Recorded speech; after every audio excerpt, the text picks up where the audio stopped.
The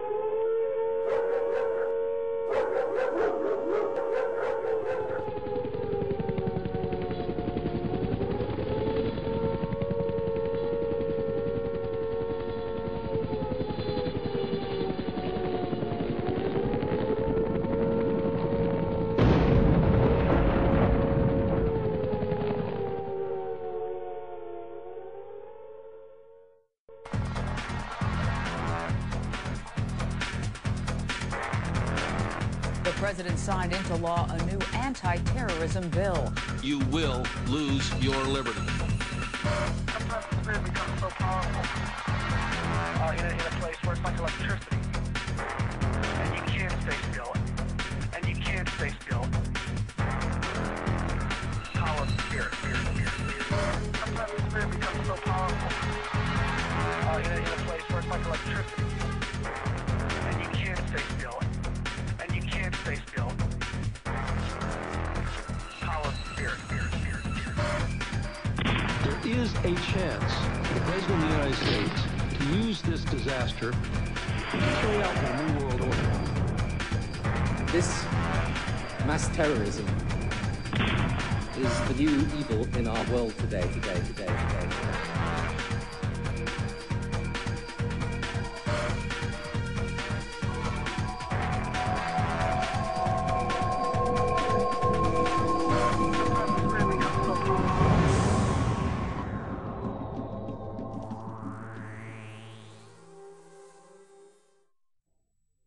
Hello, I'm Alex Jones. I'm a radio and television host based in Austin, Texas.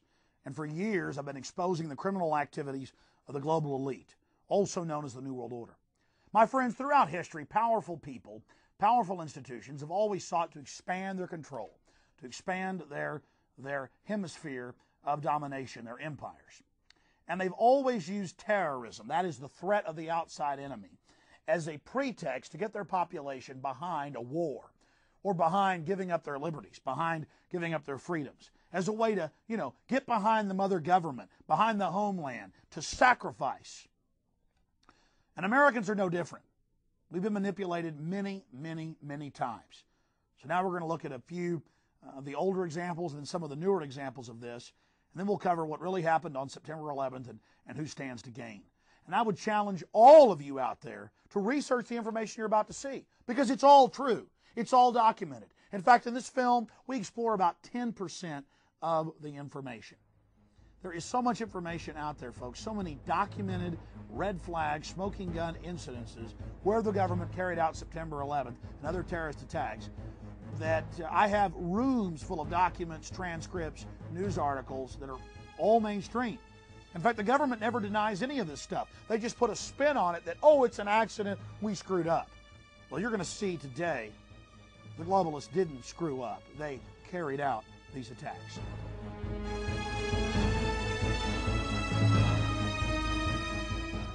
Now, I just want to spend a few minutes here, going over just a couple of examples in the last couple thousand years of elites using terrorism that they perpetrate against themselves as an excuse, as a pretext for war, as an excuse to declare war on their own people or on a foreign enemy, to consolidate and expand their power. It's called problem, reaction, solution. Create a crisis, create fear, and tell the people, give up your liberties, get behind this war, submit to the emperor, cheerlead this expansion of tyranny, and we'll protect you.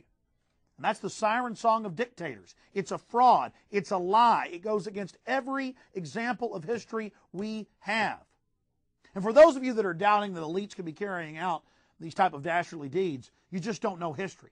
And you don't understand that power corrupts and absolute power corrupts absolutely. And that there is truly nothing new under the sun.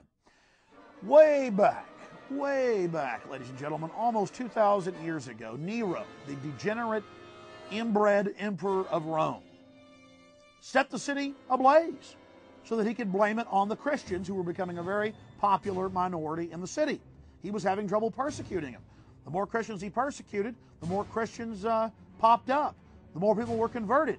Well, he had a very successful purge in the weeks and months after he set the city on fire. And before he committed suicide, he admitted that he had set the city ablaze. And then, of course, we have some more modern examples of this.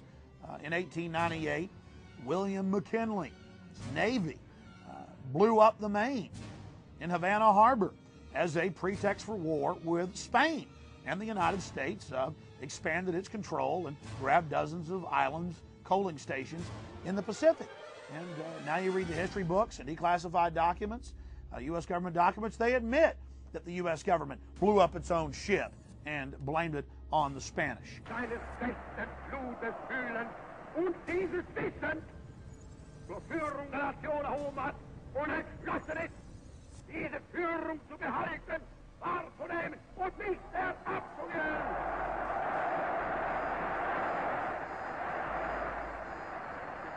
We have Adolf Hitler in 1933, just a few months after being elected, on February 27th, firebombing his own Capitol building, the Reichstag, and blaming it on his political enemies, and declaring a police state crackdown for the Reich security, and announcing fatherland security, the equivalent of homeland security, and a new national police, and an end of local control. Everything we're seeing, I'm about to show you the documents, that's happening in 2002 into 2003. Then, of course, we have Roosevelt allowing the Japanese to attack Pearl Harbor back on December 7th to get us into the war. At least Roosevelt didn't attack Pearl Harbor himself, but they definitely had prior knowledge. 12 days before, it's a declassified public document. Roosevelt's White House had received the communique that Admiral Yamamoto would attack on the morning of December 7th and deal a death blow. In fact, U.S. naval forces, destroyers, sunk 5 submarines just a mile outside Pearl Harbor. They're at the mouth of the harbor. Depth charged them, sunk them. They've even recovered one of them at the bottom. And when they radioed the base camp and said, we're under attack, they were told to stand down. And the rest of the base was not put on alert. While a mile outside the harbor, multiple submarines are being sunk. This is all confirmed, declassified public information. Think about that. The U.S. Navy, a mile outside Pearl Harbor, depth charging and sinking submarines and confirming that Japanese submarines were attacking and entering the harbor, and still the base sat there and no one put out an alert. Everybody continued with their day off. Think about that. Here's another example. Confirmed, ladies and gentlemen. The headline from the Scotsman, U.S. prisoners claim Roosevelt left them in the Philippines deliberately. You read on deeper into the article, the prisoners don't claim. The documents have been declassified. The Roosevelt White House, and Churchill, Winston Churchill was aware of it as well, ordered the U.S. Navy, Roosevelt did, not to allow 7,000 American civilians to evacuate the Philippines, despite the fact that they had over a month to do it. There were empty naval ships leaving full of Navy and Marine Corps personnel. But men, women, and children were left on the island. And it turns out from these documents that have now been declassified, and I interviewed the still living victim's lawyer, Anthony D'Amato, on my syndicated radio show. The documents say, prepare to leave civilians there to be captured. So, the old government documents. So, think about this. 7,000 Americans. So they could use it as wartime propaganda. Oh, look, the Japanese have our women and children. And many of these women were raped and killed. They had their heads cut off. Children were killed. The men were killed. I've talked to Vietnam veterans who were on board these ships. Gulf of Tonkin incident might not have occurred. I love these headlines. This is out of the San Antonio Express News. Folks, it actually came out back in 1964 on San Diego television. It just didn't get national coverage, that this was a fake incident. People knew back in the 60s. Again, I've talked to Vietnam veterans who were on those ships. The Vietnamese did not attack our ships. And I'm no fan of the communist Vietnamese. The point is, it is a historical fact, ladies and gentlemen, that our ships were not actually even attacked by the Vietnamese, by the communists. But again, there's this pretext for war, and 58,000 Americans died.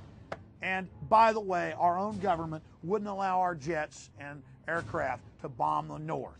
And the documents have now been declassified on that because the war was about getting our servicemen addicted to heroin, and it was about dredging the port there, and it was about selling weapons. It was a war for profit and a war to demoralize the American people. And another example of problem, reaction, solution, and there are just thousands of these. We're going to go over a couple more. I see these reports all the time. Most notorious German post-war neo-Nazi was an MI6 agent. That's the MI6 is the equivalent of the British CIA. They're their outward-focused intelligence agencies. And the most notorious neo-Nazi who almost got Nazis elected in the late 1960s was an MI6 agent. And just a few weeks ago, I saw other reports, the modern neo-Nazi leaders out there promoting and creating all of this to destabilize Germany so the government has an excuse to come in with more police state to deal with this problem and an excuse to attack their free speech and to get rid of average Germans' free speech on other issues. They're now using the threat of the neo-Nazis, and every time I look into it, every leader of these groups, even in this country, they caught the FBI Cretan Klan groups back in 1998 trying to get them to blow up a chemical plant in Fort Worth, Texas. They won a bum steer award in Texas Monthly Magazine. The FBI did, which is a huge insult for criminally creating a Klan group. It's the same thing. They create the crisis, they create the threat or the perceived threat to scare you into submission. Most notorious German post-war neo-Nazi was an MI6 agent. What more do you need? Here's another one. This is the Associated Press. Germany intercepts Israeli arms bound for Iran. So the Israelis have been caught selling nuclear weapons components, cruise missile parts, F-16s, radar, everything to the Iranians, who are not friends, folks, but they don't care. See, World War III will only expand the globalists and their power. Another article on that, this from the Associated Press.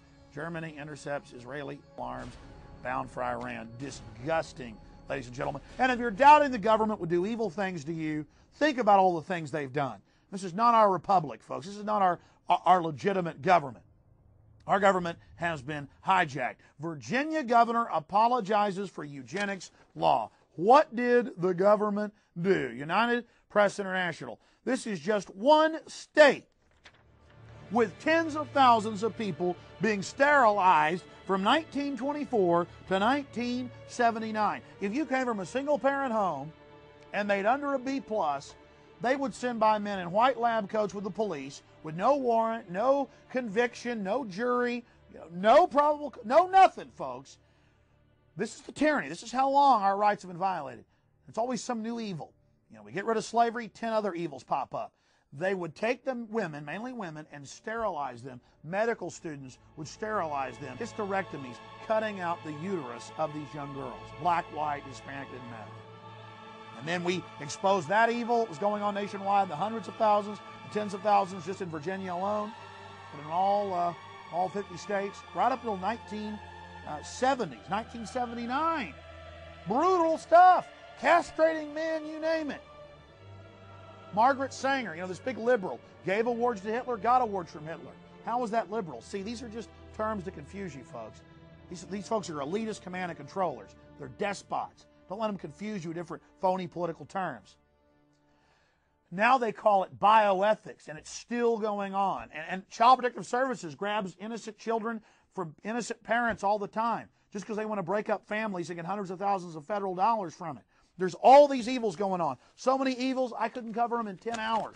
One more example of problem, reaction, solution, then I'm going to get into what happened on September 11th, ladies and gentlemen. Government-sponsored and controlled terrorism to scare you into accepting tyranny, to scare you into accepting a total police state and the federal takeover of local governments and troops on the streets, as you're going to see from mainstream news. Of course, you say, well, mainstream's lying. Well, they don't really lie. They just throw it in your face and spin it, tell you how good all this tyranny is. Back in 1962, the Joint Chiefs of Staff, headed by L.L. Lemnitzer, wanted to blow up ships. They said again, like we did the Maine, incredible, declassified, confirmed document, ABC News and Baltimore Sun reported on it back in April and May of 2001, right before September 11th. They didn't report on it after, though. The U.S. government had a plan, the government, to blow up its own ships, to bomb Washington, D.C., to bomb the Capitol, to hijack jets full of Americans and crash them, to kill astronauts in space. John Glenn, they actually list him, let him die in space, attack Marines at Guantanamo Bay using Army Special Forces, Rangers, paratroopers dressed up like Cubans.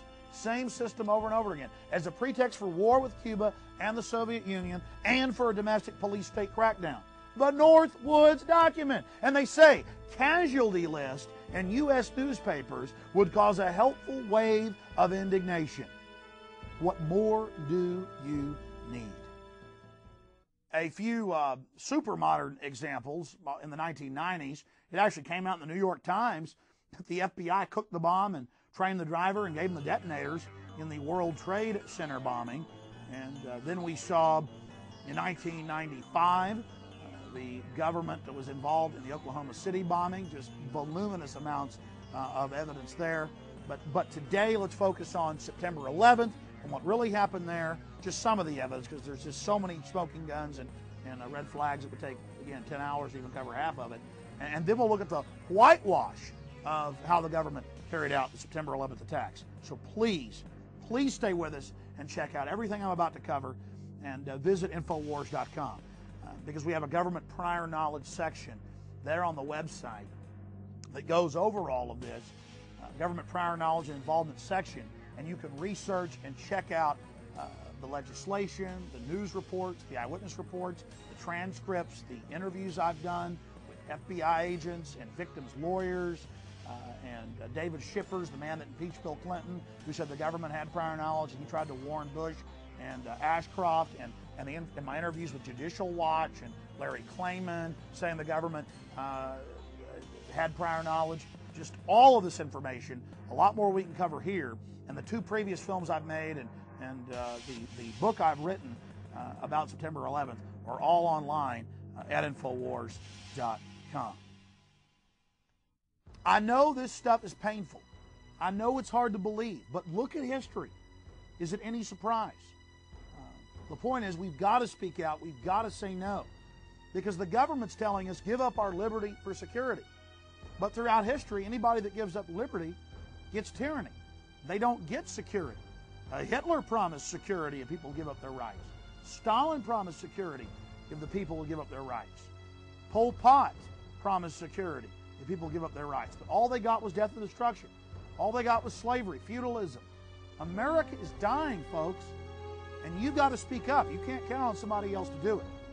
All right, let's go ahead now and get into the evidence of government prior knowledge, but not just prior knowledge, involvement in September 11th. Because if they just say it's prior knowledge, well, then they say, oh, we screwed up, give us triple the funding, triple the money, and give us more power. Get rid of your Bill of Rights. Get rid of your Constitution. And I just want to point out that back in '95, after the Oklahoma City bombing, that tragedy, they passed the Anti-Terrorism Effective Death Penalty Act. And they got triple the funding then. And it eviscerated large sections of the Bill of Rights and Constitution. Did we see less terrorism after '95? No, we saw an escalation of terrorism after 1995. Look at what happened on September 11th. And now we've given them all this new power and all this new funding with Homeland Security and with what's developed with the USA Patriot Act that is the complete opposite of what a patriot would do. I think George Washington and Benjamin Franklin and Thomas Jefferson, in fact, I know they must be rolling in their graves. They're probably having convulsions down there of anger. Imagine what Patrick Henry thinks about this. Give me liberty or give me death. We didn't get freedom. We didn't get security. We didn't get happiness and safety after we gave them more power.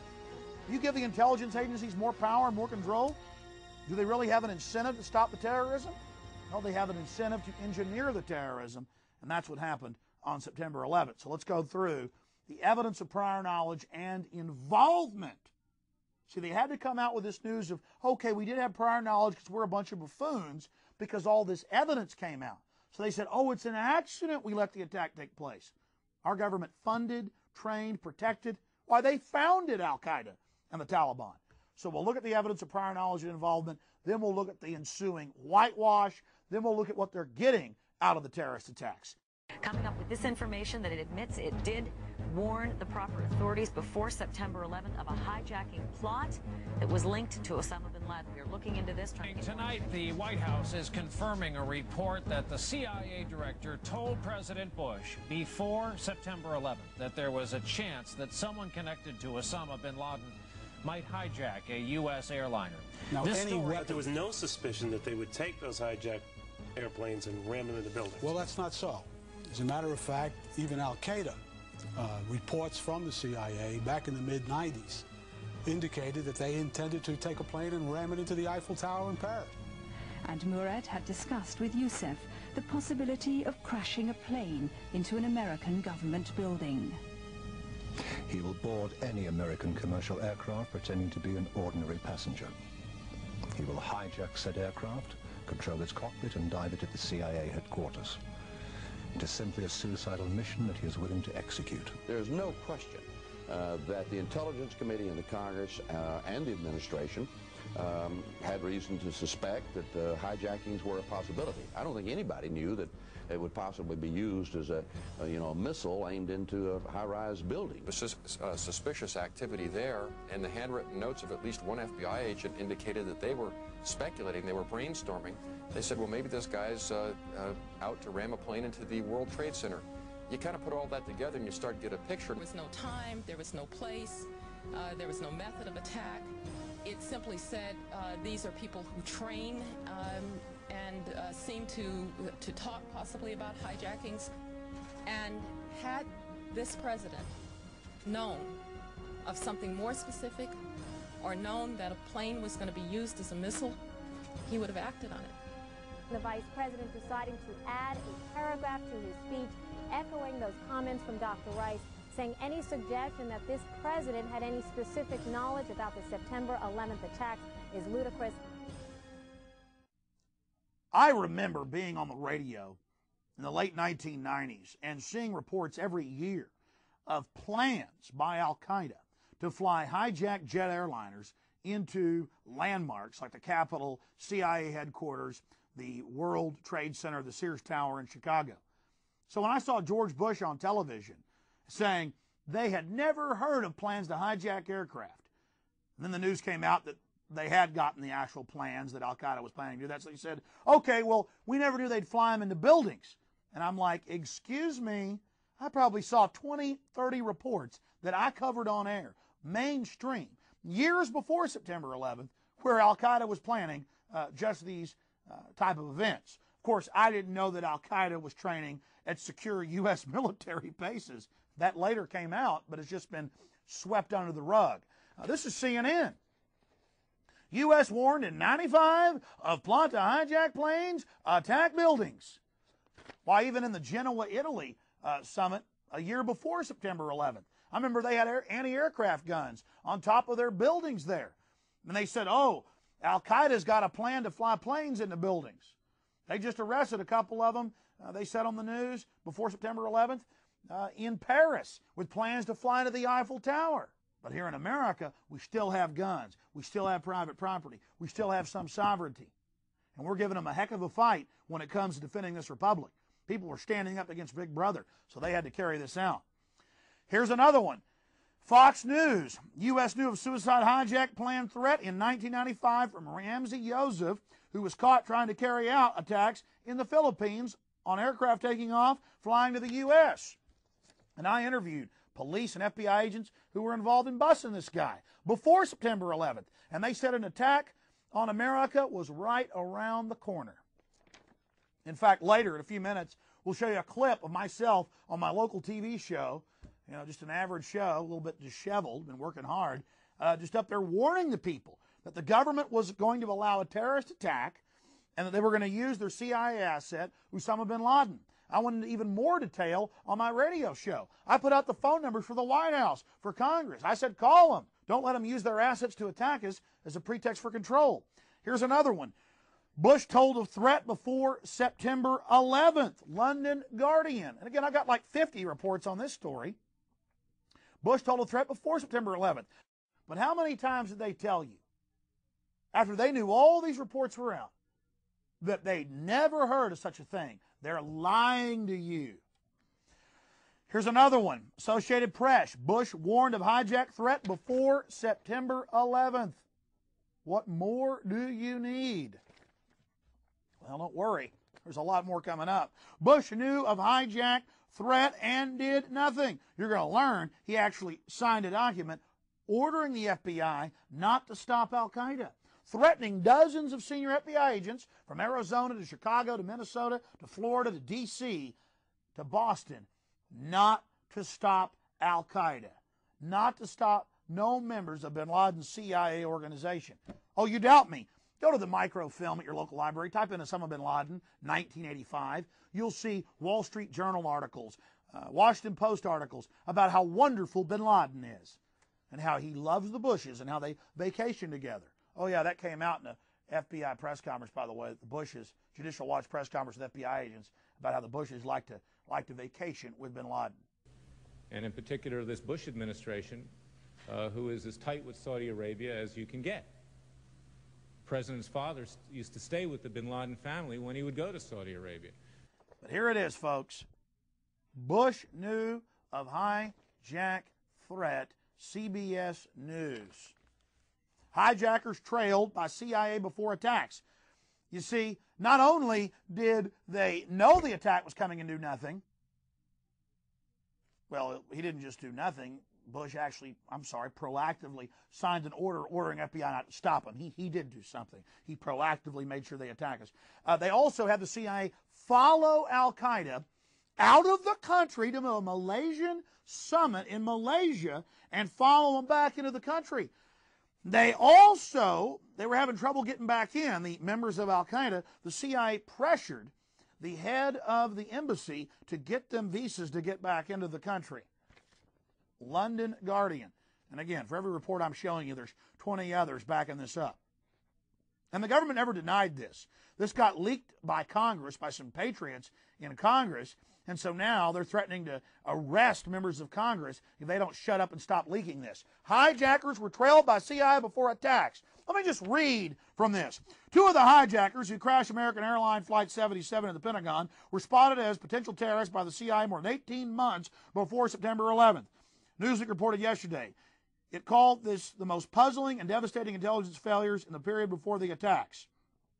The magazine reports they followed them out and followed them back in to Los Angeles and did nothing with the information. Yeah, actually helped them get back in. Another one, MSNBC. The hijackers we let escape.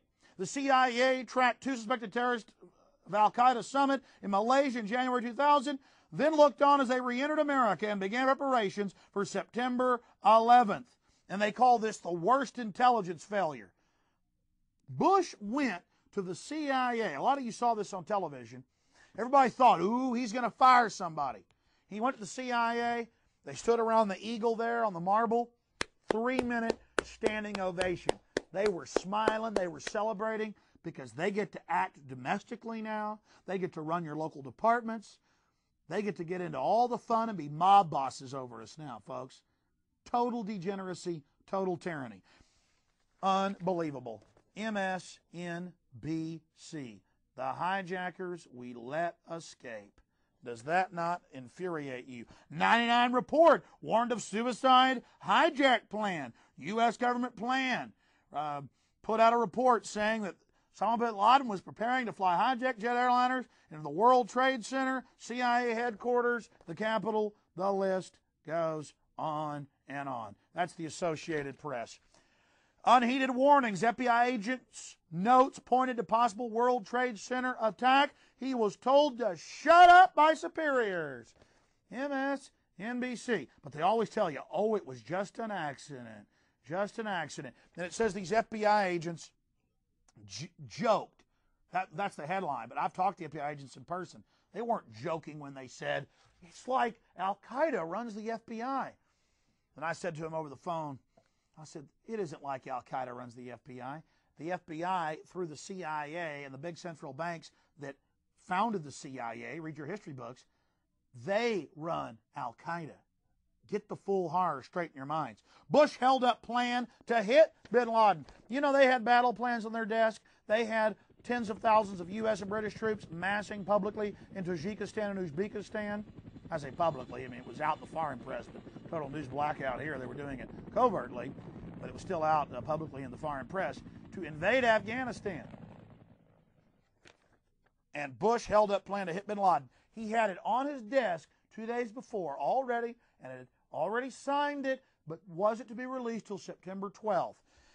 U.S. plan for an attack on al-Qaeda. White House given strategy 2 days before September 11th. Again, MSNBC. But they say, oh, it's all just a big accident, a big coincidence. Yeah, wait, we haven't even gotten to the information yet. NSA intercepts on eve of 911 sent a warning. Messages translated after attacks. Washington Post. You read on to the articles about this. They got warnings a month before. They got warnings a week before. They got warnings a day before. This is just one of the articles of the plan to fly aircraft into the World Trade Center. And you just saw the reports they got back in 95. The reports they got back in 96, 97, 98, 99, 2000. I was all over the radio saying this. Everybody was. Everybody knew about this. Oh, but they didn't. Oh, they just got the intercept the day before and didn't, decipher it. This is a shill story. You know why? Because good people in government were blowing the whistle. Air Force colonels, Air Force captains, Army generals, FBI agents. And so they put out the spin. Oh, yeah, there were some warnings the day before. We missed it. And that gets announced nationwide. Then when you tell your neighbor about this, they go, yeah, they missed it. Here's another one. September 11th probe, wiretaps in Italy. Hear parrot talk of terrifying plan by madmen. AP. Air Force officer suspended after charge Bush knew of 911 threat. It wasn't a charge. I've interviewed his lawyer, Mr. Hilton, who's talked to hundreds of these officers. This was the dean of the Defense Language School that trains spies, Monterey, California. You know why he was angry? He was ordered to train Muhammad Atta and two of the other supposed hijackers. The fall guys, the patsies, that's what they were. They were playing a part. Knight Ridder News Papers. This Air Force officer, Lieutenant Colonel Steve Butler, said that Bush was behind the attacks and orchestrated the attacks so he could have a war for global domination and a police state. Again, here's a report out of the Herald newspaper there on the West Coast. The Monterey County Herald. DLJ official removed for criticizing Bush. And you read on. Then I interviewed the lawyer who represents 400 families of the victims, 400 families. San Francisco attorney Bush allowed 911. I interviewed Stanley Hilton on my syndicated radio broadcast for 2 hours. He's not some left-winger out to get Bush. Neither is Judicial Watch, exposing Bush for prior knowledge and involvement with FBI agent Robert Wright and David Shippers, the man that impeached Bill Clinton.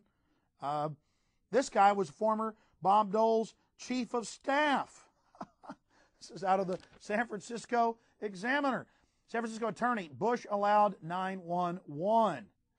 And then he goes into details. He has filed a class action suit against 10 defendants, including Vice President Dick Cheney, National Security Advisor Condoleezza Rice, Secretary of Defense Donald Rumsfeld, Transportation Secretary Norman Mineta, saying that they engineered the attacks. And I interviewed him.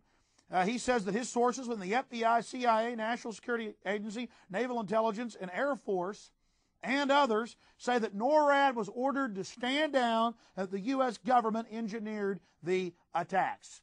Bob Dole's former chief of staff. But first, is President Bush to blame for the September 11th attacks? A $7 billion lawsuit filed recently in federal court alleges that the president and several other high-ranking administration officials allowed the terrorist attacks to happen. Joining us now is the lawyer who filed this ridiculous suit, is Stanley Hilton. You know something? You know what's so sinister, Mr. Hilton, in what you're doing here? There is no evidence. There's no evidence, no specifics, no times. The president never saw the two memorandum that you talk of. You got some conspiratorial kook that you have feeding you information that doesn't know the president, never gave it to him here. But Right now, this country's at war against terror. And it's a serious war, and people's lives are in jeopardy. And you're distracting the president, you're distracting the White House, you're distracting the country for your own selfish grandizement in this particular case. It's a disgrace what you're doing. You ought to be ashamed of yourself. You have no evidence, and you ought to pull it back. That's what you ought to do if you're a good American.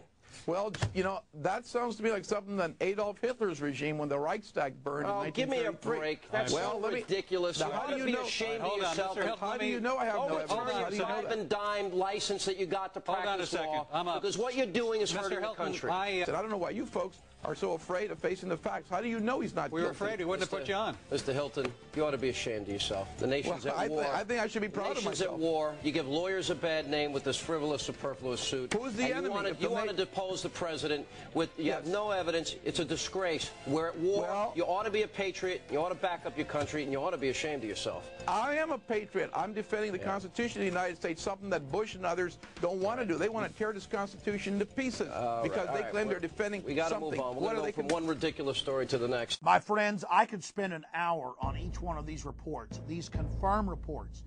No one is refuting this. Every time the government gets caught, they say it's an accident. How is this an accident? This is from the Associated Press. Agency was to crash plane on 911. In what the CIA describes as bizarre coincidence, the U.S. intelligence agency was planning an exercise on September 11th, 2001, in which a hijacked jet aircraft is flown into the World Trade Center. Ladies and gentlemen, again, agency was to crash plane on 911. Here's another AP article. Agency plan exercise on September 11th built around a plane crashing into a building. That's right. It says right outside D.C. at the CIA headquarters, they were running an exercise of flying jet aircraft into buildings. And I talked to Professor Tex Mars, space and aeronautics professor, former Air Force officer. He was a UT professor, retired now. And he agreed with me. In fact, I called him to see if he agreed. And I said, we know that there are these hundreds of Air Force officers and NORAD and CIA and other folks like the Air Force colonel that are aware that the government was guiding in the aircraft. NORAD was involved. They just had these Arabs to be seen at the scenes, you know, at the airports as patsies, as fall guys, and had trained them at U.S. military bases. So, now that all these Air Force and Army intelligence and the CIA people are angry, who were compartmentalized and go, wait a minute, why were they running so-called simulations of planes crashing into buildings on September 11th? And you know, why did our government send money to the Taliban and Al-Qaeda? And, you know, why did all these government officials get warnings not to fly? That's coming up. Why was Bush on Cipro, the anthrax-fighting antibiotic? They had gotten leaks of how the government was actually guiding the aircraft into the buildings, which is old remote control technology that's a standard on a lot of these Boeing aircraft now. That's all confirmed. How do you then cover things up where if somebody in the Air Force or the Army blows the whistle on this, then they're discredited because the government's gotten out ahead of the story, leaked it itself with their spin on it. And that's not just our opinion. It's clear. We had all these military officers and CIA people leaking, dozens of them, FBI agents and others, going public, this Air Force colonel going public, saying that this was the fact. But that was getting small, small levels of press around the country. And then this big press story, oh yeah, we were running a simulation, guys. You were just confused. That's what you saw. It was just a drill. It's the same MO over and over again. The terrorist attacked us. We had prior knowledge because we're idiots. Oh, yeah, we were running a simulation there at headquarters of planes flying into the Pentagon and World Trade Center, but that was just a simulation that morning, guys. And we're supposed to buy that. Millions of Americans have been asking a very important question. Remember back in 1999, Payne Stewart, the famous golfer, his jet got off course just for 21 minutes and was already surrounded by F-16 jet aircraft in 21 minutes. But a year or two later, in September 11th, they had 70-plus minutes to get jets scrambled, and they didn't do a thing. Simultaneously, within 2 minutes of each other, 4 jet aircraft in the same area of the country turned off their transponders. That is an emergency happening at any time of the year when even one jet does it. But instead, 4 jets turn off their transponders almost simultaneously, and nothing is done. At least that's what the FAA and NORAD claim. We know that the FBI and Defense Intelligence have gone in and grabbed all of those control tower tapes. So we need to ask this important question. We need to get answers. Why was NORAD and the FAA ordered to stand down? Because that's the information we're getting from top-level military officers. Andrews Air Force Base is only 10 miles from the Pentagon. Air defense around Washington is provided mainly by fighter planes from Andrews Air Force Base in Maryland near the District of Columbia border. The D.C. Air National Guard is also based there and equipped with F-16 fighter planes. In a blatant reversal of standard operating procedure, the Air Force, via willful negligence, is given stand-down orders not to intercept Flight 77, which will subsequently hit the Pentagon. This is all reported in mainstream news, but no one puts the pieces together. No one connects the dots of what's blatant criminal activity. Flight 77 is known by NORAD to have been hijacked by 8:50 a.m., yet it is still a full 48 minutes until any jet fighters are scrambled as 2 leave Langley Air Force Base just 2 minutes before Flight 77 hits the Pentagon at 9:40 a.m. Andrews Air Force Base has 2 combat-ready squadrons which would have intercepted Flight 77 had they been allowed to leave upon confirmation of its hijacking. It is standard operating procedure to intercept all air traffic that fails to respond to radio calls immediately. Of course, we just talked about the fact that that was the case with the golfer Payne Stewart's chartered Learjet that crashed in October of '99. F-16 fighter jets, without the need of the presidential mandate, had intercepted the aircraft within 21 minutes. This represents willful, coordinated negligence between the FAA, NORAD, and the Pentagon, who also track all aircraft. And President Bush, who, as this was unfolding, was reading a book about a pet goat to a group of school children. Treason, ladies and gentlemen, treason. In Oklahoma City, the governor, Frank Keating's brother, wrote a book called The Final Jihad. It was published about 1.5 years, 2 years before the Oklahoma City bombing, where Tom McVeigh bombs the Oklahoma City building. And then on top of that, as if that isn't enough, he dedicates the book to the Knights of the Secret Circle. Now, that's what Albert Pike, the founder of the Klan, called the Illuminati. That's what Aleister Crowley called it. That's what the Illuminati, a public group, their books are public. A lot of their members are secret, presidents and others. Now, this sounds bizarre, but it's just a fact. On March 4th, 2001, the lone gunman, pilot number 1A-EB79, on Fox, it ran for about a year after the X-Files, a secret government group wants to hijack jet airliners and fly them into the World Trade Center to get martial law and to be able to smart bomb any third world country they want. This is out on Fox months before. And again, it's not a coincidence. We got the CIA running these so-called drills, flying planes into buildings. By the way, back in November of 2000, the District of Columbia Military Defense Forces, the group that protects the Pentagon, ran a drill where a hijacked jet airliner is flown into the Pentagon. And remember, Bush and everybody else said, we'd never heard of a plan to fly planes into buildings when we got this hijacker alert, because it got leaked out of Congress that the president had these briefings that he won't declassify. He said there's plans to fly planes into buildings. So Bush tried to spin it and lied. But it's obvious the Pentagon was running drills, Pentagon Protective Services, where planes are flying in out of the building, hijacked jet airliners. So it's just amazing. Also, what was happening on September 11th? The founder of the Taliban and Al-Qaeda, the man in the 80s who was still running Pakistani intelligence that publicly runs Afghanistan, Pakistani chief and spy general Masood Ahmad wired $100,000 to Muhammad Atta, the lead hijacker. Source, Washington Post, New York Times, you name it. They say this is all coincidental, of course. He wires $100,000 to Muhammad Atta, who at the time is training at the Pensacola Naval Air Base on large jet aircraft, on refueling planes. Now again, were they really on board the aircraft? We don't know. We just know that the government was intimately involved in their training and that they were seen and videotaped men that looked like them at the airports. But what we do know is this general, this Pakistani spy chief, is here in the United States after he wires $100,000 to the so-called head hijacker, Mohammed Atta. They're in the United States, and he's not just in the United States, this top general, this founder of Al-Qaeda and Taliban, this boss of bin Laden, admitted in 100 news stories before September 11th, the CIA minion. Where is he? He is in D.C., and not just in D.C., he's at the Capitol the morning of September 11th, eating breakfast with the heads of the House and Senate Intelligence Committee, including Representative Porter Goss, Republican, and Senator Bob Graham, a Democrat, meeting with the two heads of the House and Senate Intelligence Committees, eating breakfast as the jet aircraft fly into the buildings. Again, this is my source on this. I've got New York Times. I've got Washington Post. I've got everything in here.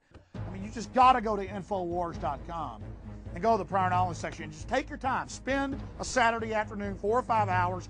Look at this for yourself. Please listen to me. There's no way to cover all this. Here's another one from Friends of Liberty. A great analysis right off Boeing's website. It turns out that Boeing 767s and 757s can only fly at the G's reported of 6.5 to 7 G's when they're under remote control. And only 767s and 757s come standard with remote controlled Global Hawk type systems that only NORAD pilot and control. They have a fly-by-wire system in them where you can only, a pilot can only fly them with the controls at 1.5 Gs. That's in case they hit a gust or turbulence and he bumps into the stick, the plane doesn't, break grandma's neck. And this is a detailed report. Again, you really should go to Infowars.com and you can read the entire report for yourself, ladies and gentlemen. Now, here's where it gets really serious. FBI claims bin Laden inquiry was frustrated. And in my book, I have portions of this declassified, it was never declassified, it was leaked document to the BBC.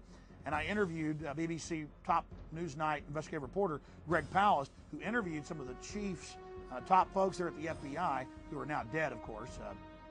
John O'Neill, deputy FBI director, who leaked this months before, was found dead on September 11th. His uncharred body found in the rubble of the World Trade Center. And he also talked to the foreign press before he died, mainstream foreign press, and said the government's going to allow bin Laden to attack for a pretext for war to get an oil pipeline. Bush took FBI agents off bin Laden family trail. America was itself to blame for the events of September 11th because the U.S. administration was using kid gloves in tracking down Osama bin Laden and other fanatics linked to Saudi Arabia. A special BBC investigation has reported in a damning indictment of the two President Bushes and American foreign policy. The report, which the BBC reported, is numbered 199 Eyes Only, WF213589, emanating out of the FBI's Washington field office. John O'Neill died to report this information to you. FBI Deputy Director John O'Neill released this before resigning, and then he was murdered and his uncharred body thrown into the wreckage of the World Trade Center, and one of the supposed hijackers' passports was found laying right next to him. That was reported by the New York Times. But they don't say there's any conspiracy here.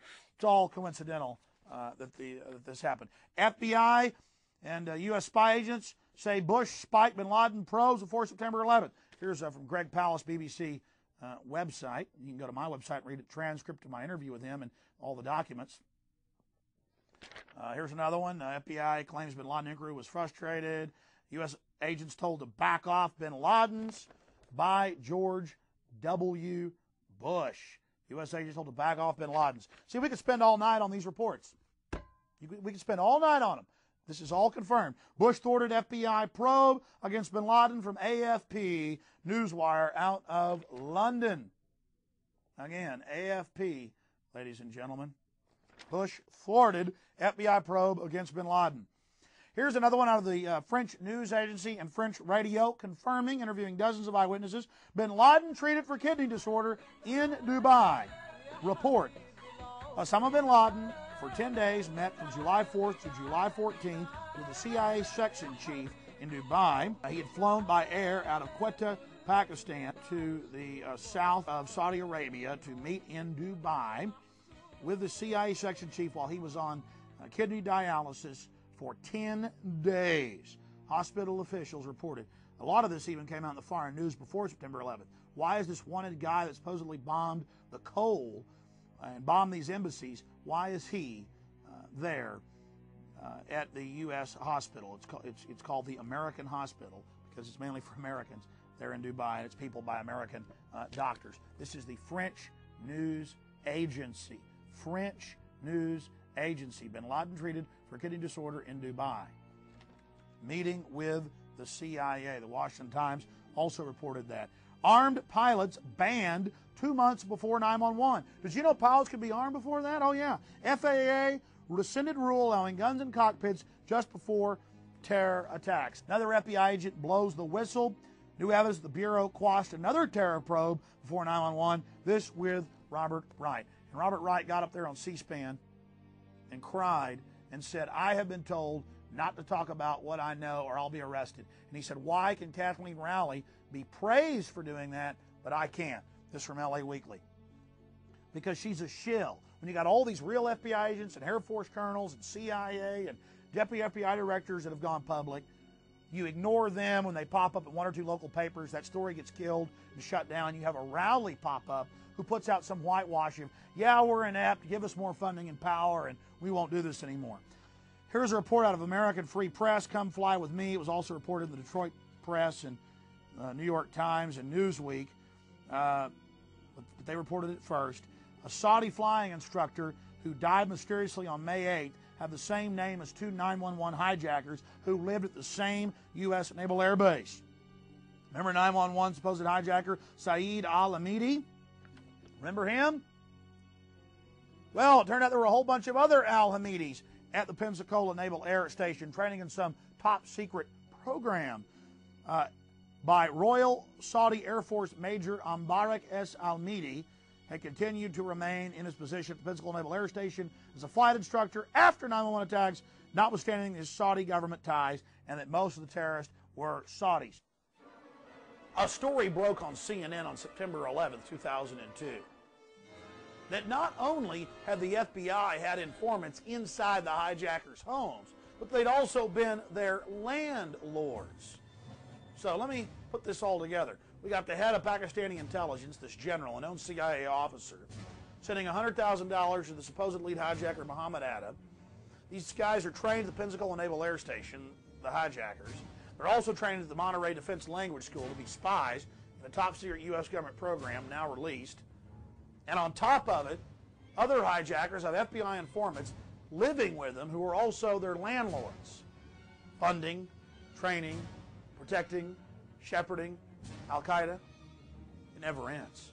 You couldn't write a science fiction movie this bizarre. On September 7th, the British Broadcasting Company, the BBC, dropped another bombshell. That's right, ladies and gentlemen. Taliban warned U.S. of huge attack. One of their top envoys specifically gave information to the U.S. Embassy and called the White House telling them that Al-Qaeda was going to attack New York with hijacked jet airliners on September 11th. What did the U.S. government do when they got control of Afghanistan? They arrested the Taliban minister that had issued them the detailed warning. And it made perfect sense for the Taliban. Why on earth would they want someone to attack the U.S. and bring the wrath of the New World Order down upon them? Again, it's common sense. Who has the motive here? And then the evidence. Think about that. Our government knew the attack was coming, had been warned by the Taliban and nothing was done, and then when the globalists take over Afghanistan, they arrest the man that warned them? Yeah, you got to keep control of witnesses like that. Well, freedom, justice, and a world rid of terrorism are just some of the stated aims for Operation Enduring Freedom. But is there another reason for bombing Afghanistan? With worldwide demand for oil increasing and some of the Gulf states looking very vulnerable, the U.S. is desperate to tap the oil fields of Kazakhstan and other central states. And as ITN's economic correspondent Lian Halligan now explains, Afghanistan is key when it comes to moving that oil to the West. The September the 11th atrocities sparked a coalition, a crusade, said George Bush, for freedom and justice. But take a closer look. there's an important subtext to the struggle over Afghanistan: oil. Over the last few years, you may have read that the West, and particularly the US, is becoming less oil dependent. But it's just not true. Back in the 70s, the US used 16 million barrels every day. Today, that's ballooned to 22 million, making America by far the world's biggest oil importer. The European Union used 12 million barrels a day 30 years ago, but now it's 15 million. And oil's not just used for petrol for cars. Right now, you're watching a television made of plastic, presumably in a well-warmed room, and probably wearing man-made fibres, and all thanks to oil. So where does it all come from? Saudi Arabia, of course, is the biggest exporter, over 7 million barrels every day. Iran, Iraq and Kuwait are big players too. But don't forget the former Soviet Union, which exports almost 4.5 million barrels daily. Apart from Russia, it's these newly independent Central Asian states, particularly Kazakhstan, that are key. Already 20 billion barrels of oil reserves have been found in Kazakhstan, and there could be much more. The oil and gas so far discovered in these parts is worth $3 trillion in today's prices. That's why Western money men are so interested in getting this oil to world markets. It's also important in this film to look at motive. Dick Cheney's company, Halliburton, that he CEO from 95 to 2000, is now building the giant Trans-Afghan pipeline that will carry hundreds of billions of dollars of oil to the West, markets begging for black gold. Then, of course, there's also opium, the second largest opium reserves in the world. Huge poppy belts in Central Asia, centering around Afghanistan. Hundreds of billions of dollars more that the globalists stand to gain by controlling this vital region. But it's not just about oil and opium. It's about being able to attack any country by simply claiming that they are harboring terrorists. This is the pretext empire needs to invade dozens of lands. In fact, the White House has told us this war won't last decades, it won't last generations, it will last hundreds of years. They've said that on the record. But that's just internationally. Oil, opium, war. It's also internationally about selling weapons. The Carlyle Group and the Bushes. In fact, that's why on September 11th, while all other air traffic was grounded, the bin Laden family was flying out via their private jets from Boston and Miami because they're intimate business partners with George W. Bush and his CIA director father. By the way, the Carlyle Group's gone from the number 5th largest defense contractor in the world to the largest defense contractor in the world in only a matter of months after September 11th. But if that isn't enough motive for you, weapons, oil, opium, being able to start these wars, to sell the weapons, if that isn't enough for you, let's look at the domestic reasons. A massive police state crackdown, a cashless society control grid, Homeland Security taking control of the states and annihilating the 10th Amendment. The president was in Florida when word of the attacks first broke. Reading with a group of elementary students, Mr. Bush was stopped cold when his chief of staff delivered the news. One of the most compelling images that Americans have ingrained and printed on their minds from September 11th in 2001 was President Bush giving the little goat story to the elementary school students in Florida. Andrew Card, his chief of staff, walks in, tells him the president looks grave, and then we were told in the news that that's when the president first learned that anything was amiss. Later, at a press dinner, Bush told the news media that, oh, indeed, he had seen the first building struck by the aircraft, that he saw the first aircraft actually strike the building. People said, well, how could that be? For the first few weeks, that video was not even known to exist. And we'd heard that he didn't hear about it until the second building had been hit. In fact, that's what they told us. The White House press secretary had reported that. Well, then suddenly it got leaked that there were photos of the president watching the first building on fire before the second aircraft hit. When that got published in the Times of London, suddenly they changed their story yet again that, oh yes, they really had seen the first building smoking. The point is, why would they lie about that? Why would they claim that he first learned from Andrew Card while reading the little goat story to the school children, then change it back again and go back again and go back again? Endless lying, endless deception. What we know is this. This is the fact. That was a staged event with President Bush supposedly learning of the tragic events of September 11th while reading the story to the elementary students. That way you could already be tuned in to the tragedy, and you could see the president learn of it after you knew. It was a great moment of bonding with you and our new hereditary dictator, King George II. A Trade Center warning baffles police. Now, I remember hearing that the schools were half empty nearby at the World Trade Center. The building was 2/3 empty for the capacity. Normally that time of morning there were 30,000 people in the building. By afternoon, 50,000. There were only 3,000, and 500 of those were firefighters and valiant police. There have been hundreds of reports, confirmed reports, that people were worn out to go to work that day. The building was almost completely empty, and it should have been half full at that time of day. So Newsweek and MSNBC tried to go out and disprove that. And the headline is, Trade Center Warning Baffles Police. An urban myth turns out to be true, but what does it mean? Right here. I went to Brooklyn this week in search of an urban myth about the World Trade Center attacks. What I came back with was no longer a myth. It was cold, chilling fact. People have been warned not to go to work again. Here's another one. This is the Times of London, September 27th, bin Laden's trail. The author Salman Rushdie was warned, and they called the FAA, the Times of London did, was warned the month before and banned from flying commercially for the month of September for his safety, because there's a fatwa, a hit out on him, a contract is out on him publicly from Iran. Times of London, September 27th, Salman Rushdie told not to fly. Times of London. Here's another one. Instant messages to Israel warned of World Trade Center attacks. See, that's not a rumor. The Israeli firm Odago confirmed today that their employees received text messages warning hours before to get out of the buildings that they were going to be destroyed. Young children told police and their teachers a week before, those buildings will be knocked down next week. Again, I was on television saying that bin Laden's a CIA asset and looks like he'll attack New York. Saying, call Washington, tell them to call off the attack. Hello, ladies and gentlemen. I'm so glad that you could join us today for this Wednesday, July 25th, 2001 broadcast. Tyranny is enveloping the globe, and the United States is a shining jewel the globalists want to bring down, and they will use terrorism as the pretext to get it done. So that's coming up in the second half of the show.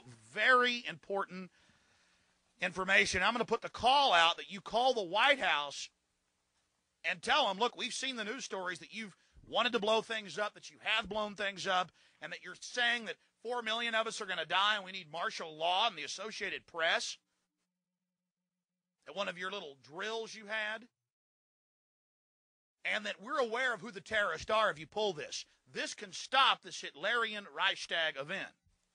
I want to put the toll-free number up for Congress. And I won't want you to believe Alex Jones. I want you to go get these news stories off my website. I want you to call these major newspapers. I want you to find out these statements were true by the White House about preparing for martial law. And I want you to let them know that if there is any terrorism, we know who to blame. The point is, if any terrorism comes, it's from this government. And if there was an outside threat like a bin Laden, who was a known CIA asset in the 80s, running the Mujahideen war, and whose family builds all the military bases over in Saudi Arabia right now, and sits on the board of Iridium Satellite, he's the boogeyman they need in this Orwellian phony system. I want the White House numbers up there now.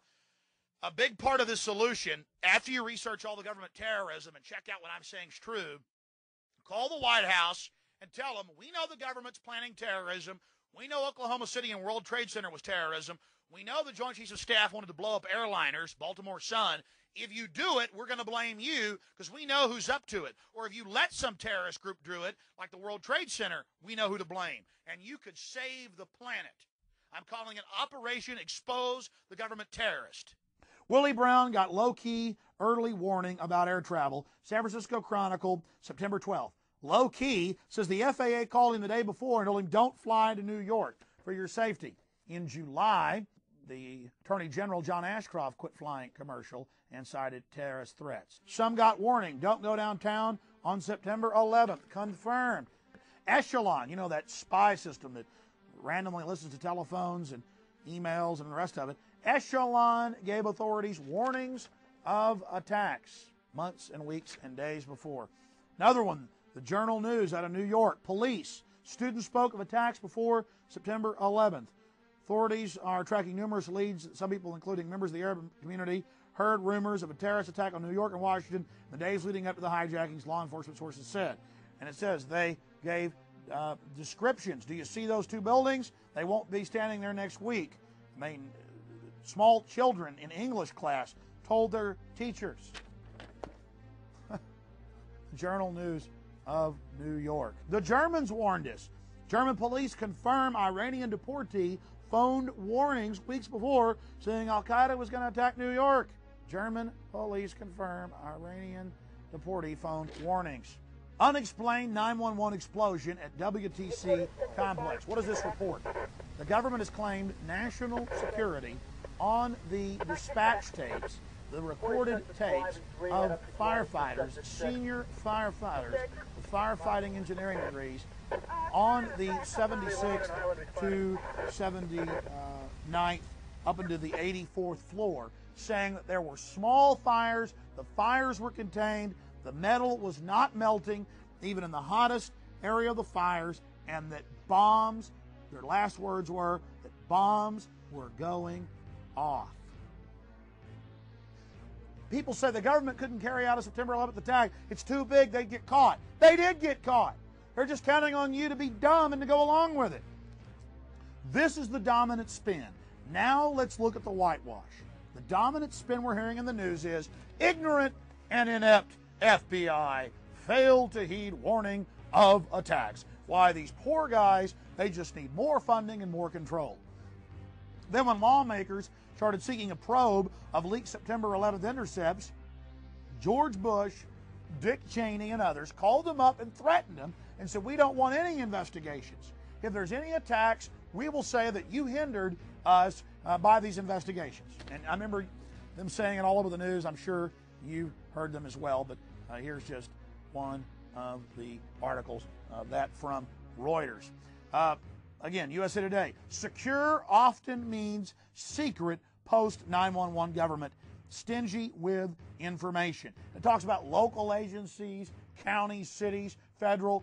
They're all going secret. It's their perfect excuse to not give you any information on any subject. Government's digging in against the American people, declaring itself the owners of the population. This from USA Today as well. Government going secret, just like in Russia, just like in Nazi Germany. And we saw reports, Graham, 911 study hindered. Yeah, Graham, don't try to be a whistleblower, a shill distracting us. We know you met with the founder and funder of Taliban and Al-Qaeda, the ISI Pakistani general on September 11th, okay? But Graham put out reports like this. Oh, yes, our study's being hindered by the White House, the St. Petersburg Times out of Florida reported. Another one, LA Times. Inquiry of intelligence failures hits obstacles. CIA and Justice Department blocking Congress, even threatening people not to investigate. What do they have to hide? And now in late 2002, things really heated up. 911 inquiry delayed as staff chief is ousted in CIA dispute. The CIA whitewasher, inspector they put over it, was refusing to release anything and threatening people. And who's running this investigation? Again, Porter Goss, one of the intelligence chairmen, Senator Graham from Florida, the two that met with the head of Pakistani intelligence as the aircraft were flying into the buildings, the guy that wired $100,000 to Muhammad Atta. We got Barbara Boxer, the gun-grabbing socialist, and Jay Rockefeller from West Virginia. I mean, what a crowd of whitewashers. Now we have good members of the House and Senate that have leaked the fact that the NSA got warnings, specific warnings, that the White House knew of plans by Al-Qaeda to fly jet airliners into buildings, that bin Laden was in the U.S. hospital right before the attacks, that Bush was on Cipro, the anthrax-fighting antibiotic, on September 10th with his cabinet, 4 weeks before anthrax popped up in Boca Raton, Florida. All this stuff is getting leaked and getting discussed and getting talked about by staffers and members of the House and Senate. And all this intelligence was sent to them by good FBI agents and good CIA people. I've been told by people very high up in Congress that they've got unbelievable smoking guns that even blow all this away. So now the White House is even threatening arrest, threatening lie detectors on senators and House members and their staffers if they leak anything else about September 11th. And the news frames it like, why, there's traitors in the House and Senate. They're releasing information that could let al-Qaeda attack us again. Then you read on in the article, it concerns leaks of government prior knowledge and involvement. So the executives coming over to the legislative, bossing them around like a dictator, threatening people who have valiantly leaked information of government involvement in the attacks. This is from the Washington Post. Probe of Hill leaks on 911 is intensified. So think about it, folks. We have the CIA following al-Qaeda out of the country and then making sure that the U.S. embassies gave them visas back in, and the House and Senate leaked this information. They leaked the fact that the NSA got warnings, specific warnings of attacks coming against the World Trade Center. And what does the government do? They go and threaten people in Congress with arrest and try to make them take lie detector tests so they can charge them with treason. The legislative is supposedly separate from the executive and just as powerful. But that's not happening. Now, under the name of protecting the homeland, people shouldn't leak that the executive ran the attacks. Think about that. I mean, you couldn't write a science fiction book. You couldn't write a novel. You couldn't write a spy thriller like this. People wouldn't believe it.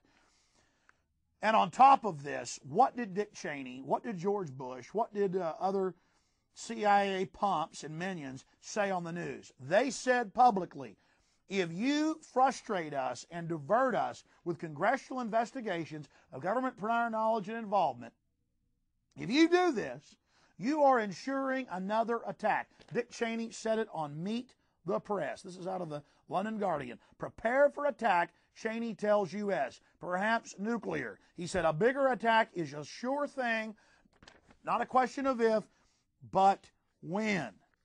Think about that. He specifically said on television, if you continue to frustrate and divert us with these investigations of prior knowledge, you're ensuring an even larger attack. Folks, it took them 72 hours to even cover part of the information. I'm trying to do it here in this tour de force, this rambling rampage in 2 hours. But U.S. government officials, former officers, a U.S. Air Force officer, U.S. Air Force captain met and said the evidence is clear. The U.S. government carried out the attack. This is a mainstream national Portugal newspaper covering a 72-hour press conference. 72 hours to show the evidence. Just go to Infowars.com, look at the government prior knowledge section. Again, I want you to see all of it. Throughout this film, I've been telling you to check out the information we're bringing forward. That's because it's only the tip of the iceberg, and I want you to know without a shadow of a doubt that the information we're bringing forward is documented.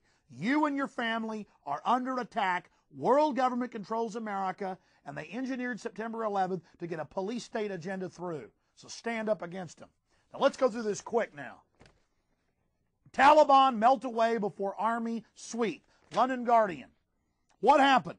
Well, the commander of the biggest U.S. search for Taliban and al-Qaeda fugitives, Colonel James Huggins, commanding officer of the 3rd Brigade Task Force of the 82nd Airborne Division, said that every time they went into a village, people have been warned to escape. The Taliban and al-Qaeda, it was clear, had people on the inside warning them of when Special Forces Command was going to be sending an operation.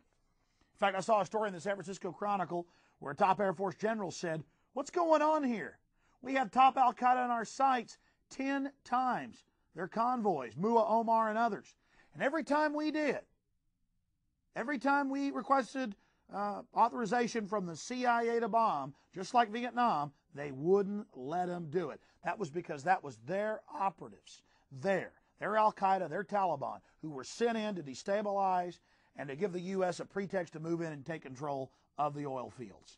And we have other evidence. 6,000 Taliban and al-Qaeda were flown out to safety as Kandahar fell, as the capital of Taliban and Al-Qaeda operations fell. 6,000 Taliban and Al-Qaeda leaders were flown out to safety into Pakistan with the Pakistani ISI chief, the same guy who had been meeting with the heads of the House and Senate Intelligence Committees on the morning of September 11th over breakfast, the same House and Senate Intelligence Committee chairman that issued these whitewashes.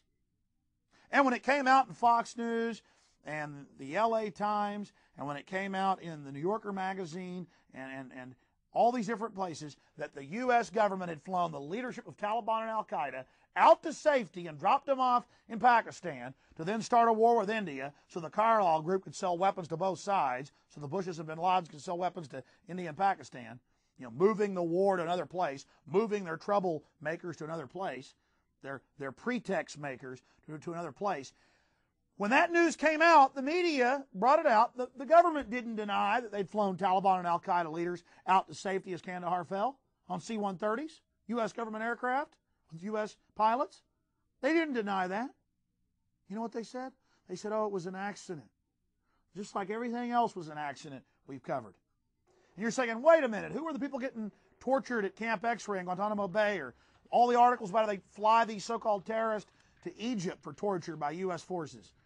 Who are the people? It's theater, folks. They're goat herders. They're the frontline people.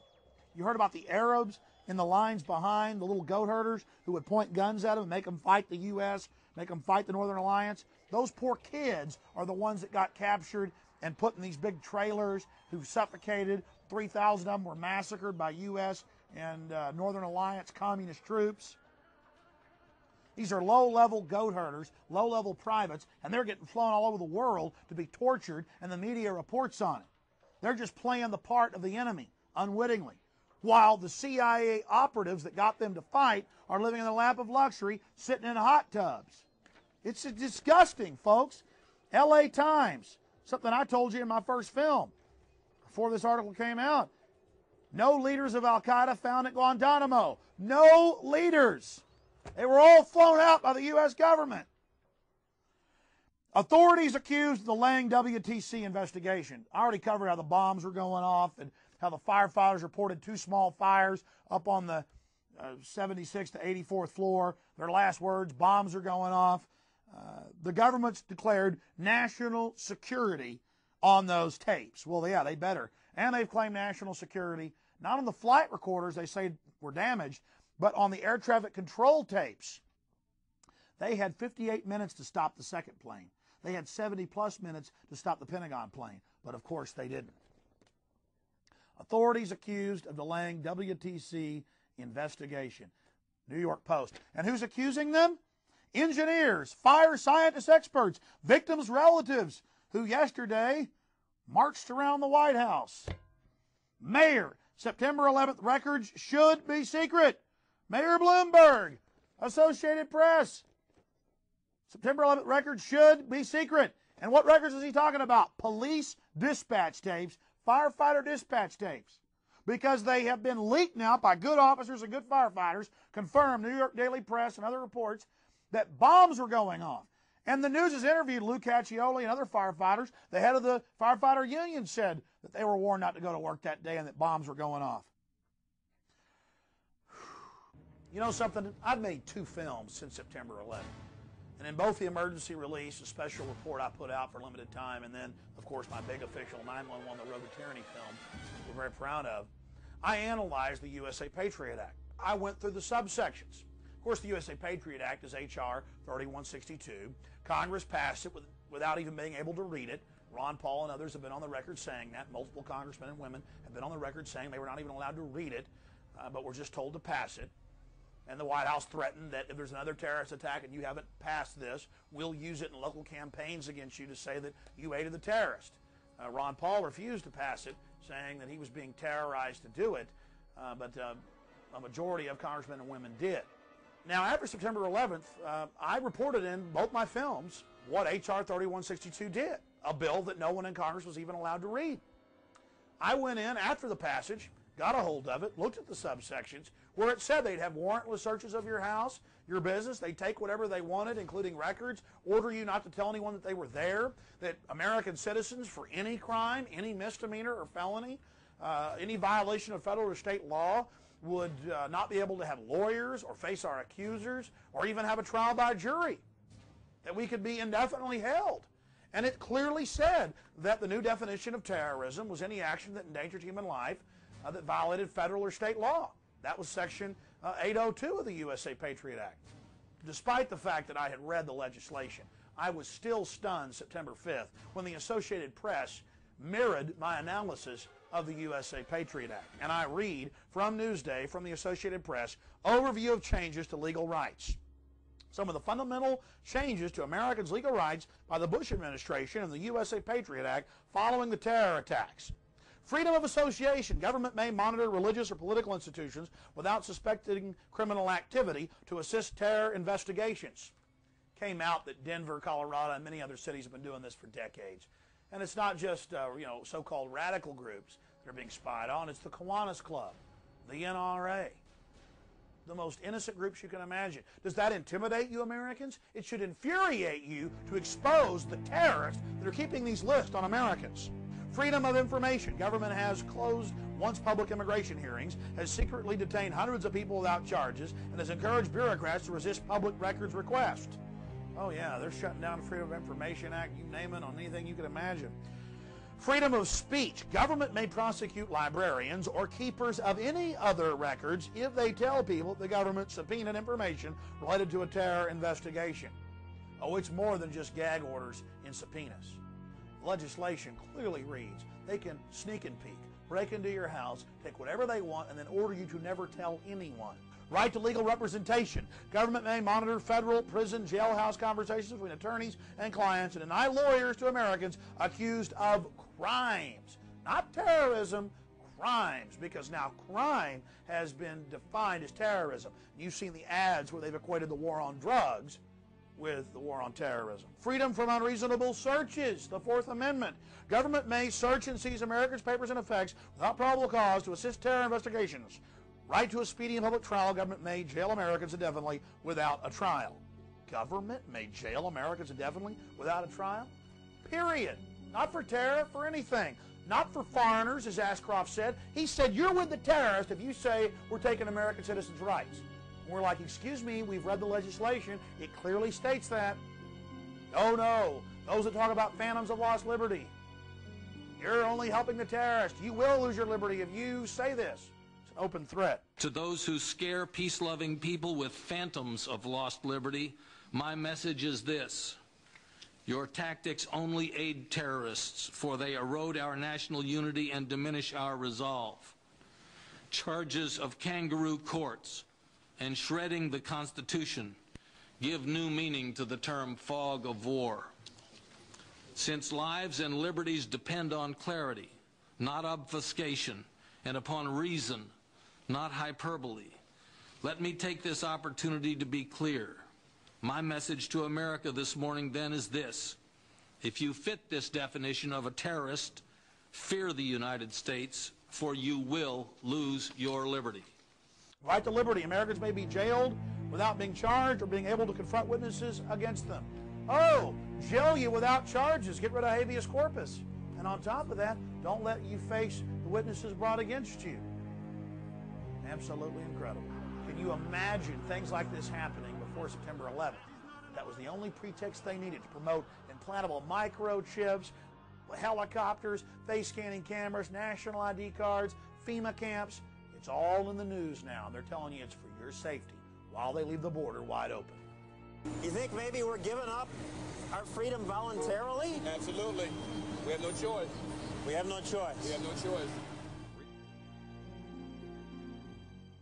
FBI asked lawmakers to take lie detector tests in September 11th leak investigation. Again, they're going after people for leaking government prior knowledge and involvement. They're going after whistleblowers. And under Homeland Security, you can't report sexual harassment in any federal agency that's under it. And it's not 22 agencies, it's 102. You cannot report embezzlement. You are the property of the government under Homeland Security.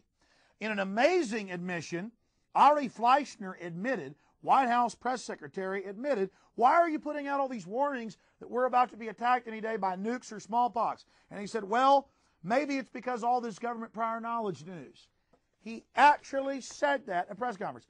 Washington Times, alerts tied to memo flap, putting out fake alerts to distract from the FBI agents going forward and the knowledge of the information of government prior knowledge coming out. And then the whitewashes, did Bush do enough? We got to give him more power. It's just an accident that September 11th took place. Report cites shortcomings at FBI, CIA, NSA, and the people putting out these reports are the very folks helping to run the operation of September 11th, the heads of these disgusting intelligence committees. Bush, CIA, FBI didn't communicate well before 9/11.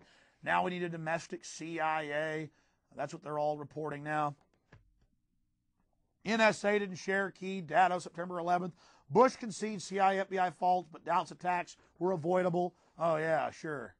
You know, again, it's, oh, yeah, there is prior knowledge. See, they know you're hearing about all this, but it's just prior knowledge. Remember, they keep trying that. Bush asked Daschle to limit September 11th probes. Remember that?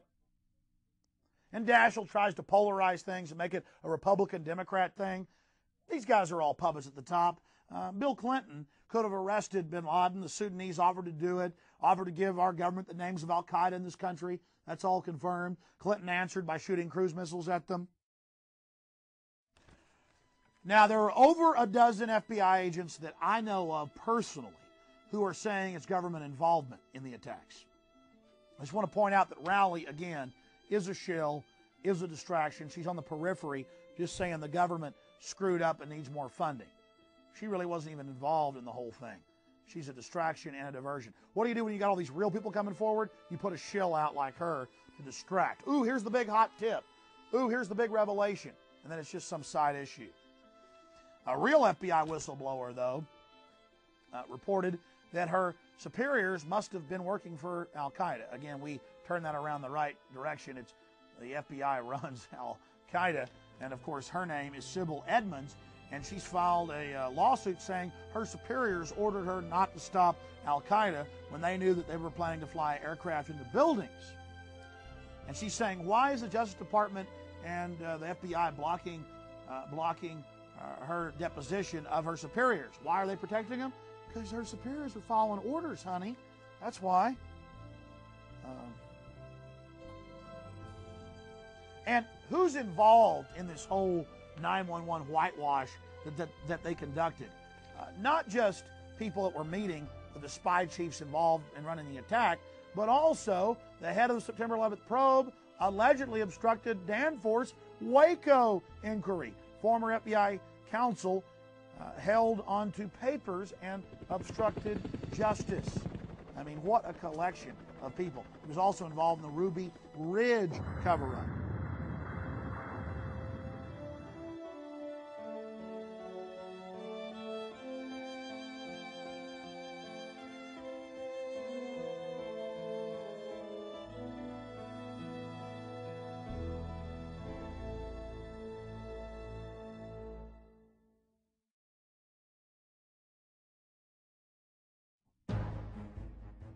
All right, folks, now let's look at what the globalists are getting domestically out of the fear they generated with their attack on the American people of September 11th. This is the 911 police state section. Homeland Security, the Department of Homeland Security. I have read the 24-page synopsis put out by the White House in June of 2002.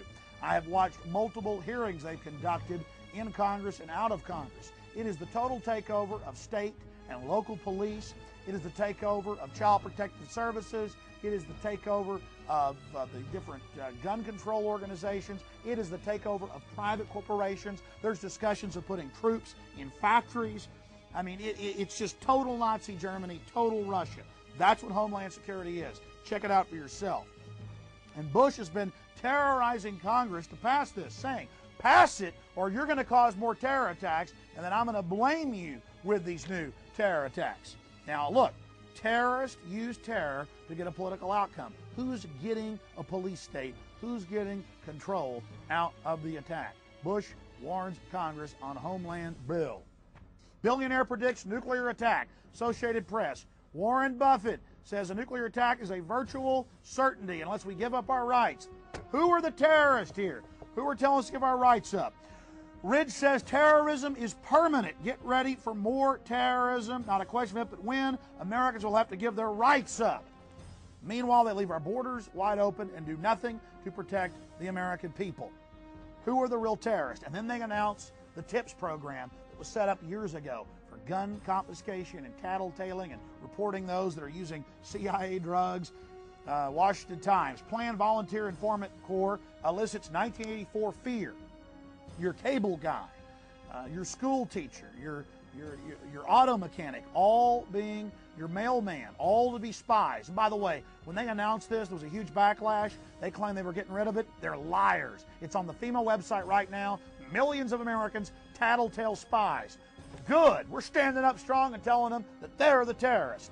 U.S. planning to recruit 1 in 24 Americans to citizen spies, Sydney Morning Herald. I'm sorry, that was just in phase 1 in 2000. I've read right off FEMA's own website that runs this, folks. It is 1 in 10 Americans to be spies. That is double what the East German Stasi had.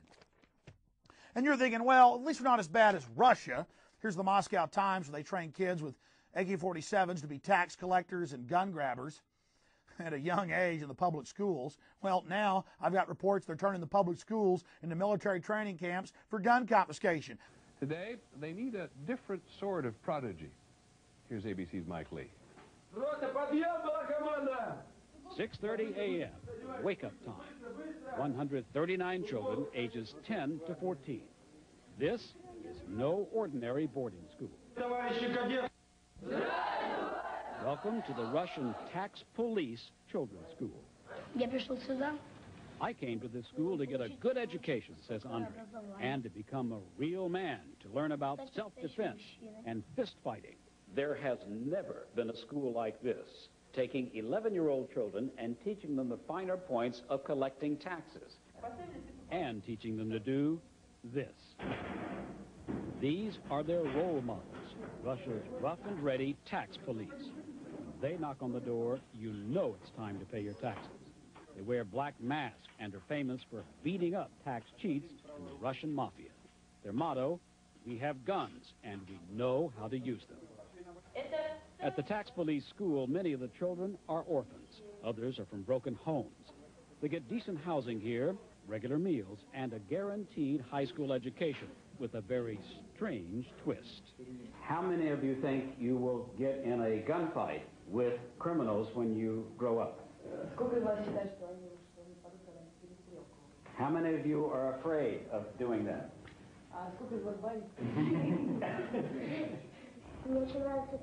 I like this profession, says 10-year-old Masha, because we have to bring order to our country at some point. If there's a shootout, says Kolia, I'll just use a machine gun. Between classes, they act just like other children. But they are being prepared for a life on the front lines of Russia's war against organized crime. A few months from now, they will begin training with police guns. Mike Lee, ABC News, Moscow. That's our report on World News Tonight. We'll be back at 9.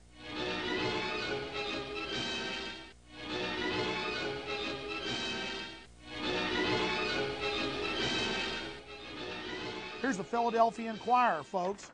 Mainstream newspaper, not to be confused with the National Enquirer. This is the Philadelphia Inquirer. With Homeland Security in mind, summer camp trains teens. They're trained how to run checkpoints, how to confiscate guns, how to chase adults through the woods with bloodhounds, with the police to aid Homeland Security. It's called Secure Corps, a subgroup of FEMA, set up 3 years ago, 2 years before September 11th. Years ago, I found this on the Army's website, and I made a big deal about it on the air. It was classified in the 80s. They declassified it in the 90s. Americans are already in 12 camps working in slave labor. One camp saves $3.5 million a year. Fort Bliss, Fort Dix, Camp Atterbury, Fort Lee. Americans in camps, civilian inmate labor. And we'll put a link up on the on Infowars.com for you, or you can just go directly to the website and read this on the Army website for yourself. Here's another one. Again, you're doubting me. I remember years ago reporting this. I've been to the FEMA camps in my police state films. We show you up-close video of Marines trying to confiscate your guns and admitting it on tape. Before September 11th. This is now after. LA Times. Camps for Citizens, Ashcroft's hellish vision. Attorney General shows himself as a menace to liberty. Again, ladies and gentlemen, he promised you this would never be for American citizens. He said that if you said it was for American citizens, that you were aiding Al-Qaeda and that you would lose your liberty. What does that mean? We're not taking your rights, but if you say we're taking your rights, we'll take your rights.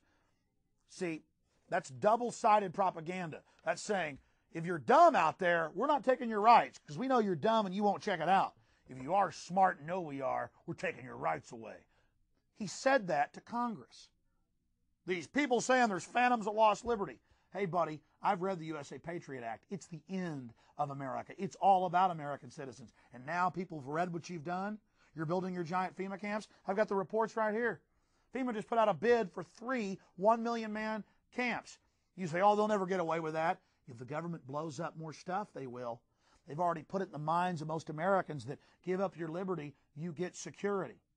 When in reality, you get tyranny. See how they're marching you down this road, telling you bigger attacks are coming as you give them more power? Wall Street Journal, shredding the Constitution. At least they got it right. The fact that America is basically ending. Secret detentions violate American values. Seattle Times, mainstream news. American citizens, folks, and foreigners getting grabbed. Ashcroft seeks to abuse the use of secret court. Now, there's no way to abuse a secret court because of the whole thing. A secret court itself is an abuse. Judge orders release of 911 arrestee names, but then later said, oh, you don't have to really do that. That's okay. You don't have to tell us if they're American or if they're foreigners. You can just arrest whoever you want, and you can go ahead and execute them in secret. By the way, they said they'll execute you in secret. Again, that doesn't intimidate me. That makes me angry, folks, because they carried out the attacks, and now they're doing this to us. U.S. defies judge on enemy combatant status. Washington Post. Again, they're saying the Army can designate any American citizen as an enemy combatant and then never charge him with anything. The end of habeas corpus. Here's another one. Bush official. One more terror attack on U.S. Goodbye civil rights. Top Bush official, while speaking to a Detroit crowd, said one more attack and that's going to be the end of our civil rights. And who did Bush appoint? It was somebody appointed to the U.S. Civil Rights Commission. Peter Crisau. Look at this, folks. Mainstream news. Unbelievable. One more terror attack. Here's another one out of Newsmax. Bush would send SWAT teams to journalists' homes. CIA expert says leaks of classified information must stop. What leaks? Leaks that the government was behind the attacks. We've got to do whatever it takes, whether it means sending SWAT teams to journalists' homes to stop these leaks. You are with us, or you're with the terrorists. And if you're with the terrorists, you will face the consequences. FBI begins to visit libraries. Again, this too is out of the Washington Post. And by the way, it's not just libraries that they are visiting, my friends. In the USA Patriot Act, in Section 213, it's the warrantless sneak and peek. It means your house, your business, libraries, records at your business. They come in, take what they want, don't even tell you they were there after they take stuff, anything they want. Or they can come and tell you they were there and tell you it's a national security treason charge if you tell anyone that they were ever there. And they're not using them on Islamics or terrorists. They're using them on the American people. There's another one. Suspending habeas corpus. Getting rid of habeas corpus for American citizens.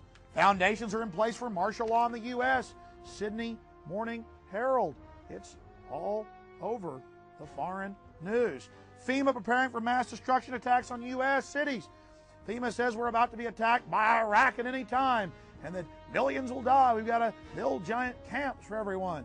Again, the gas chambers are for delousing and for your safety. FBI objects to the Constitution. This out of a Denver courtroom saying the Constitution only aids terrorists. The jury asked for copies of the amendments to the U.S. Constitution concerning the deliberation, and the judge overruled the motion to read the amendments to the jury and said the Constitution is a terrorist document. This is America, folks.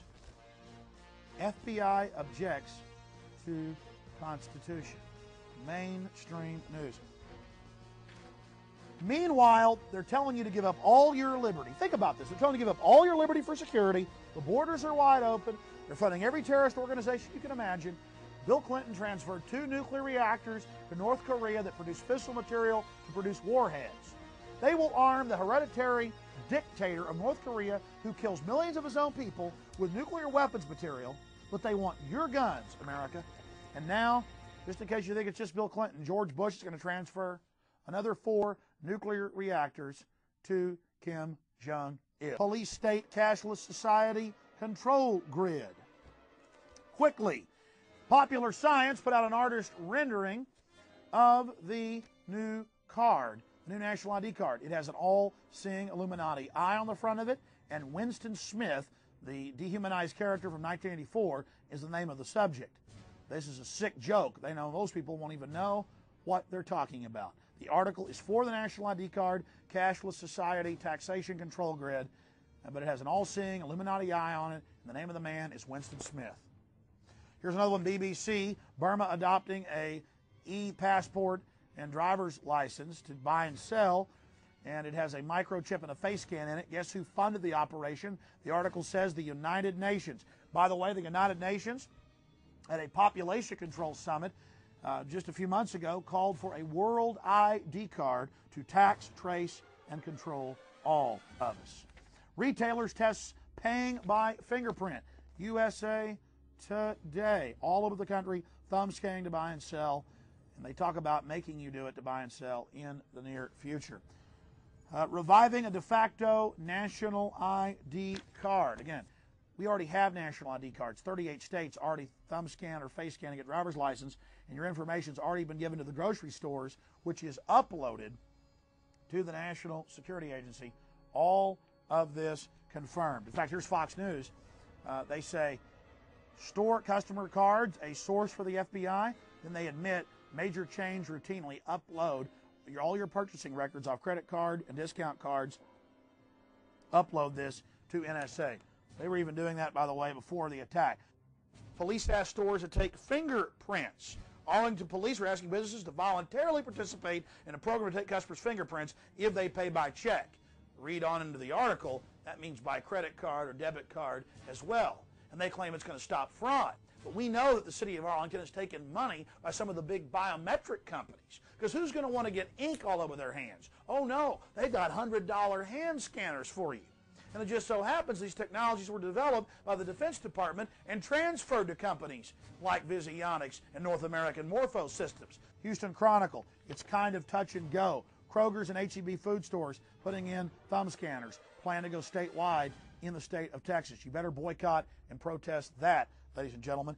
Cashless society inevitable. A boost to globalist taxers. Again, the UN and the OECD just met in The Hague in the Netherlands and in Washington and called for thumb scanning and face scanning to buy and sell or national ID cards to have a global tax so you can't escape an 85% tax level, which they are pushing for. Don't think it'll happen? Yes, it will incrementally. Shops try chips for tracking every move by a client. Monitoring system, note what catches customers' eyes. This report says that Walmart, Sears, Target, everybody, starting next year, is going to put tiny 3-cent microchips in the clothes, the shoes, Campbell's suit cams, Kraft, Procter & Gamble. It's going to be all in the clothes, all over your body.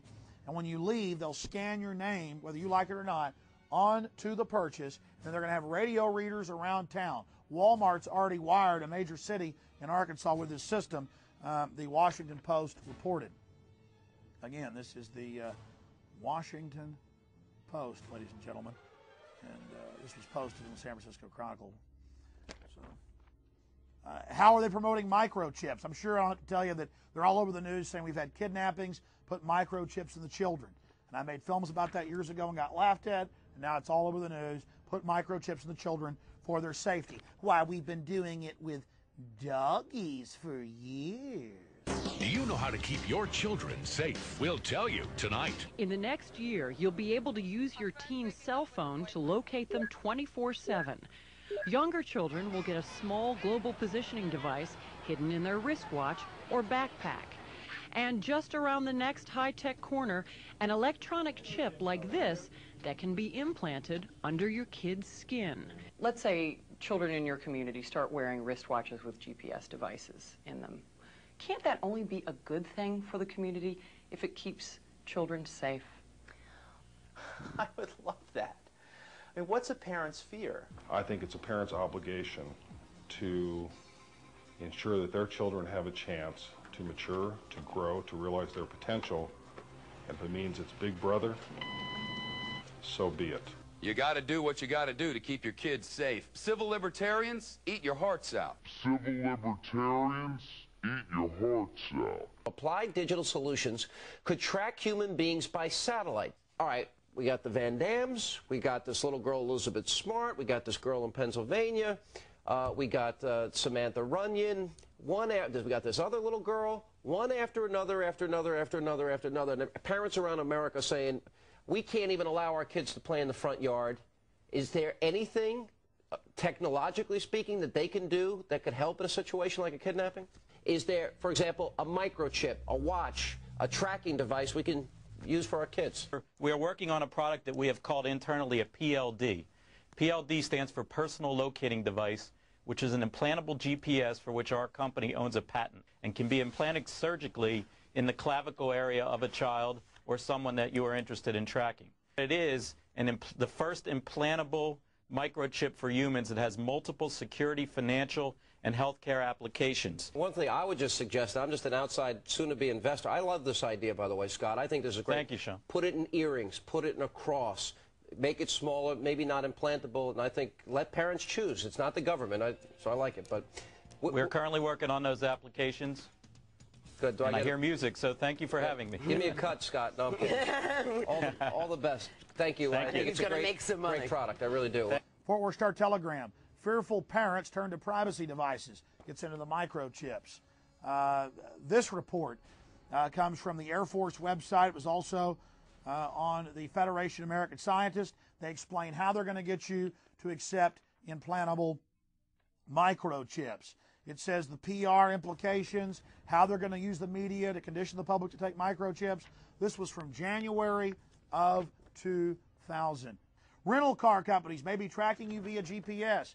And now they've admitted that most new cars have satellite tracker boxes already in them. They've started taxing people in England with the satellite tracker boxes. And I've read the federal documents where they plan to start taxing and tracking us with satellite tracking boxes in our cars here as well.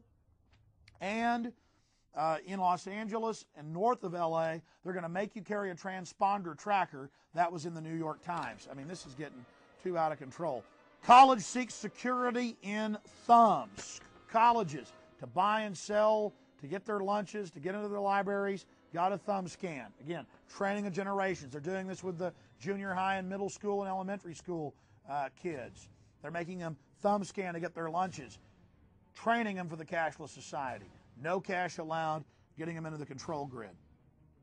I also wanted to talk, just to warn you, about the hundreds of reports confirming dozens of vaccines full of cancer viruses.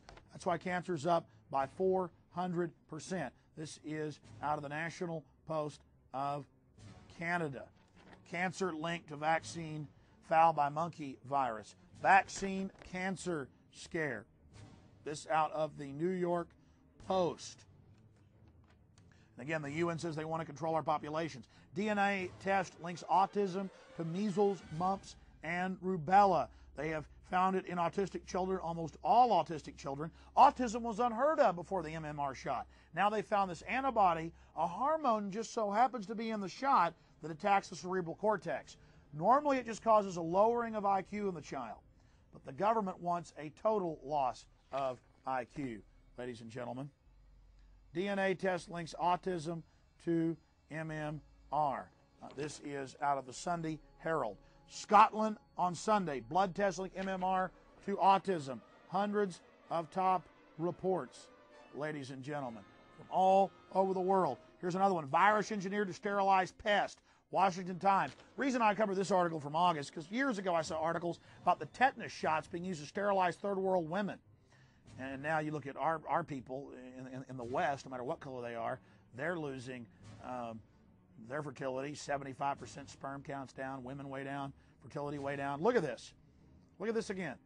Virus engineered to sterilize pests. Exactly how the UN got caught doing it, they're now doing it for other mammals. And they see us as pests.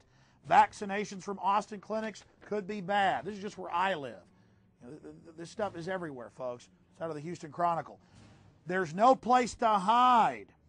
Amazing story. They now have ultrasonic radar that can look through your walls and look at the ventricles of your heart. Wired magazine. 5 years ago, I saw reports of this. They're giving them to police departments. The older versions that just see a black and white image of you in your home. Crisp and clean image. Folks, this is a violation of every canon of a free society. And since they've gotten all these technologies, have we been safe? No, we've been attacked by terrorists. Feds open total tech spy system, also from Wired News. They call it the Total Information Awareness Network, and their symbol is the all-seeing eye of the Illuminati, right off of DARPA's own website. Delaware police compiled database of future suspects. I interviewed the city council member. They're compiling names of the Kiwanis Club, of the Second Amendment groups. It came out in Denver, Colorado, the Denver Post, 3,000 plus people's names, 300 plus groups. They had photos, they had files on Kiwanis, NRA, liberal preachers, conservative preachers, on everybody. They won't control our borders, but they got files on the American people because we're the cattle, we're the producers. I'm not trying to scare you here, folks. It's gone so far, we got to tell the truth. Delaware police database on future subjects, people who've never committed crimes. Associated Press, pre-crime. U.S. report foretells a brave new world. I talked to these folks. U.S. National Science Foundation says we will all be implanted with microchips in our brains in the next 20 years. Same thing the Air Force and Federation of American Scientists said. This from the Sydney Morning Herald. It says we will all have chips put in our heads. This is the U.S. government's plan. They've done everything they said they'd do. Now, they blow up cities with nukes, which they've said is going to happen. They claim it's some shadowy, Goldstein enemy right out of 1984. Bill Joy, co-owner of Sun Microsystems, author of the Java language, worth about $8 billion. Wired magazine says the elite plans to kill us, 80% of us, so they have access to life extension technologies. Why the future doesn't need us. Why humans are an endangered species. Again, Bill Joy, multi-billionaire, having a pang of conscience, telling you they plan to kill you. Ted Turner, Prince Philip, they've all said it. I put that in my other films. 8th Circuit Court of Appeals rules that they can have unlimited forced drugging of people that haven't even been charged for unlimited period of times to prepare you to be charged. And they've been grabbing in test cases middle-class doctors and others and forced drugging them. This put out by the American Association of Physicians and Surgeons. City to tax rainwater. From North Carolina to Washington State, cities are now saying they're going to tax you for the use of rainwater with meters. I'm not kidding. Mainstream news. Just talk about total tyranny. Talk about Big Brother, folks. This is it. Did you ever think you'd see them on the nightly news saying you need to take implantable microchips in your brain? Well, they're now doing it. Will military enforce domestic law? Bush, Ridge look at suspending 1878 Posse Comitatus Act. And they've been all over the news saying that. Again, we have 700,000 police. Why do we need military? Because they are a force that takes on the general public. They are not a force that goes out and fights terrorists. Administration mulls whether to give military more power within U.S. borders. Associated Press. Now again, I made films about this in 97, 98, 99, 2000.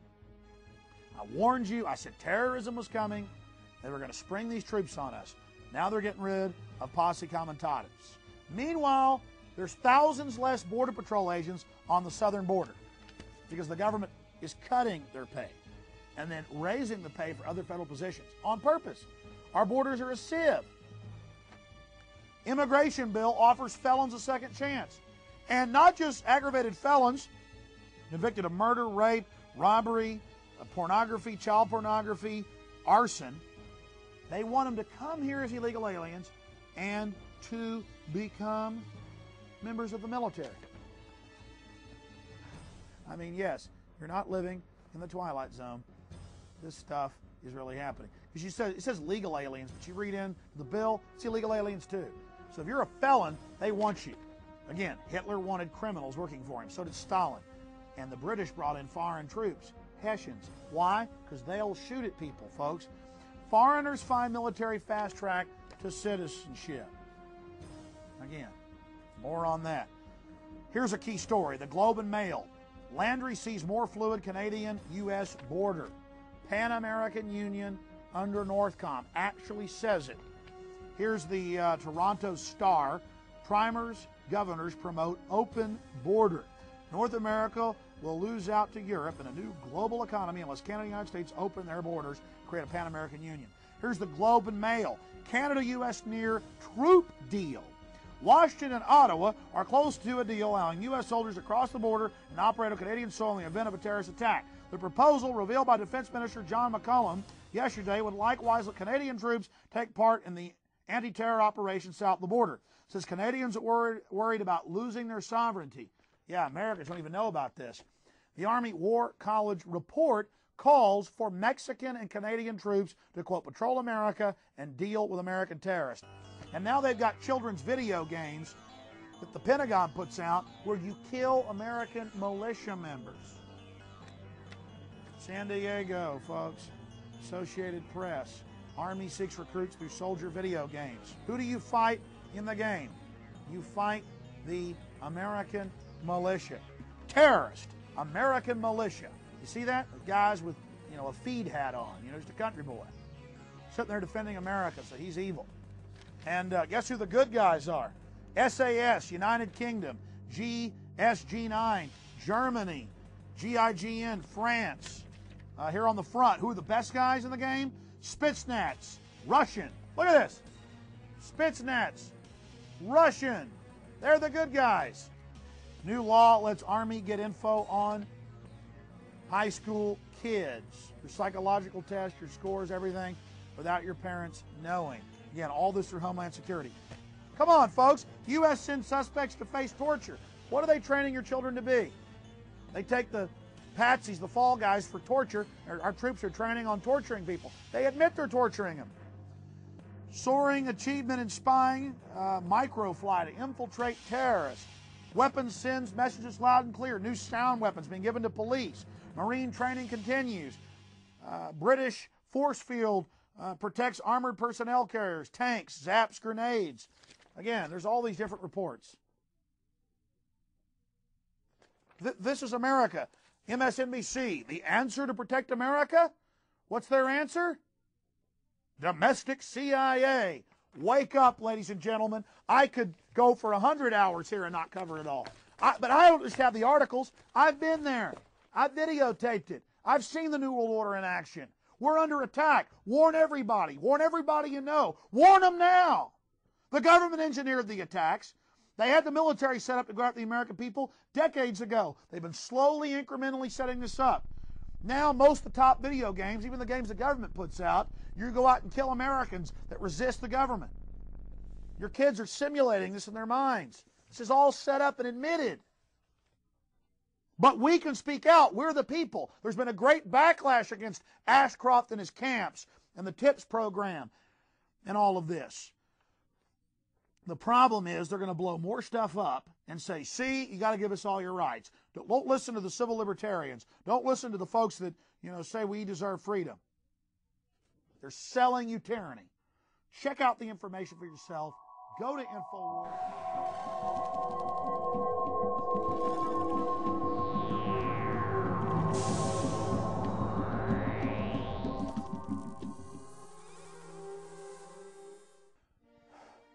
Thanks for watching this presentation.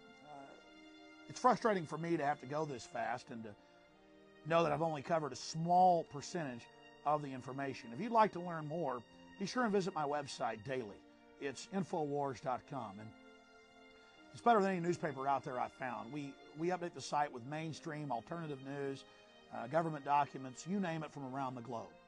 But bottom line, folks, America and the world is under attack by the globalists.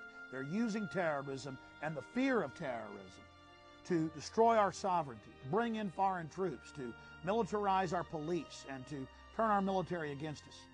Every nightmare the old-timers ever talked about is now happening. And how did those old-timers years ago know that all this was going to happen? Because they were reading the State Department's own documents. They were reading foreign affairs put out by the Council on Foreign Relations. They had watched world history, and they could see the changes that were already taking place. America's a great land, and she's strong. But there's too many wolves in sheep's clothing pulling at her heart, stabbing at her innards. We're losing our country. We're losing America. And our children won't grow up in a free country. They'll grow up in a high-tech police state. So understand me, folks. The government is behind the terrorist attacks. The First World Trade Center, Oklahoma City, the Second World Trade Center. And they're telling us more terrorist attacks are coming, and that we've got to give up our liberty if we're going to have any security. Folks, that's a fraud. We know who has the motive for September 11th. We know who's getting the pipelines and shipping in the opium. We know who's selling the weapons with the Carlyle Group, the Bushes, and the Bin Ladens. We know who's getting the police state here domestically, and all these big un-American corporations that are out there promoting it. So start researching this information. Make it a priority in your life, because whether you like it or not, or whether you believe what I've said here today, it's going to affect you, because they're planning more terrorist attacks. They've told you it's not a question of if but when. More terrorists coming. The only way to neutralize the globalists is by exposing that they are behind the terrorist attacks. Then if they pull it, it'll backfire on them. I believe that they're at the point of no return. They're arrogant, and in their ivory towers, they just can't help themselves. But the good news is, I do radio interviews across this country every day, and I do my own syndicated broadcast. And frankly, almost no one calls in that disagrees anymore. And these folks know what they're talking about. They're informed, they're educated, and they're concerned, and they're spreading the word. So be part of history. Help spread the word. We're not alone. Help warn your neighbors. Make copies of this film. I authorize you to for nonprofit educational purposes.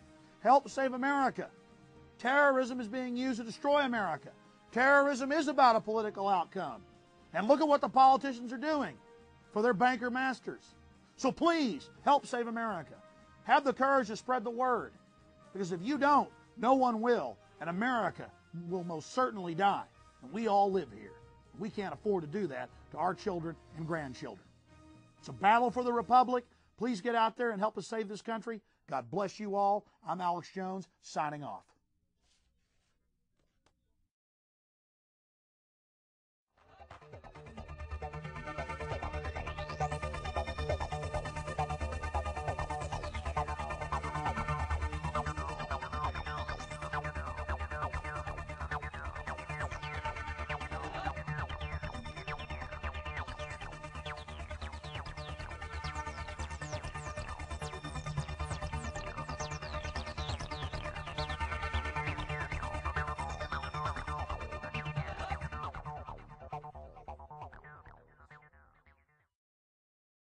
To order additional copies of this film or other titles, please call toll-free 1-888-253-3139. That's 888-253-3139. Or simply visit our websites at Infowars.com and net for further information.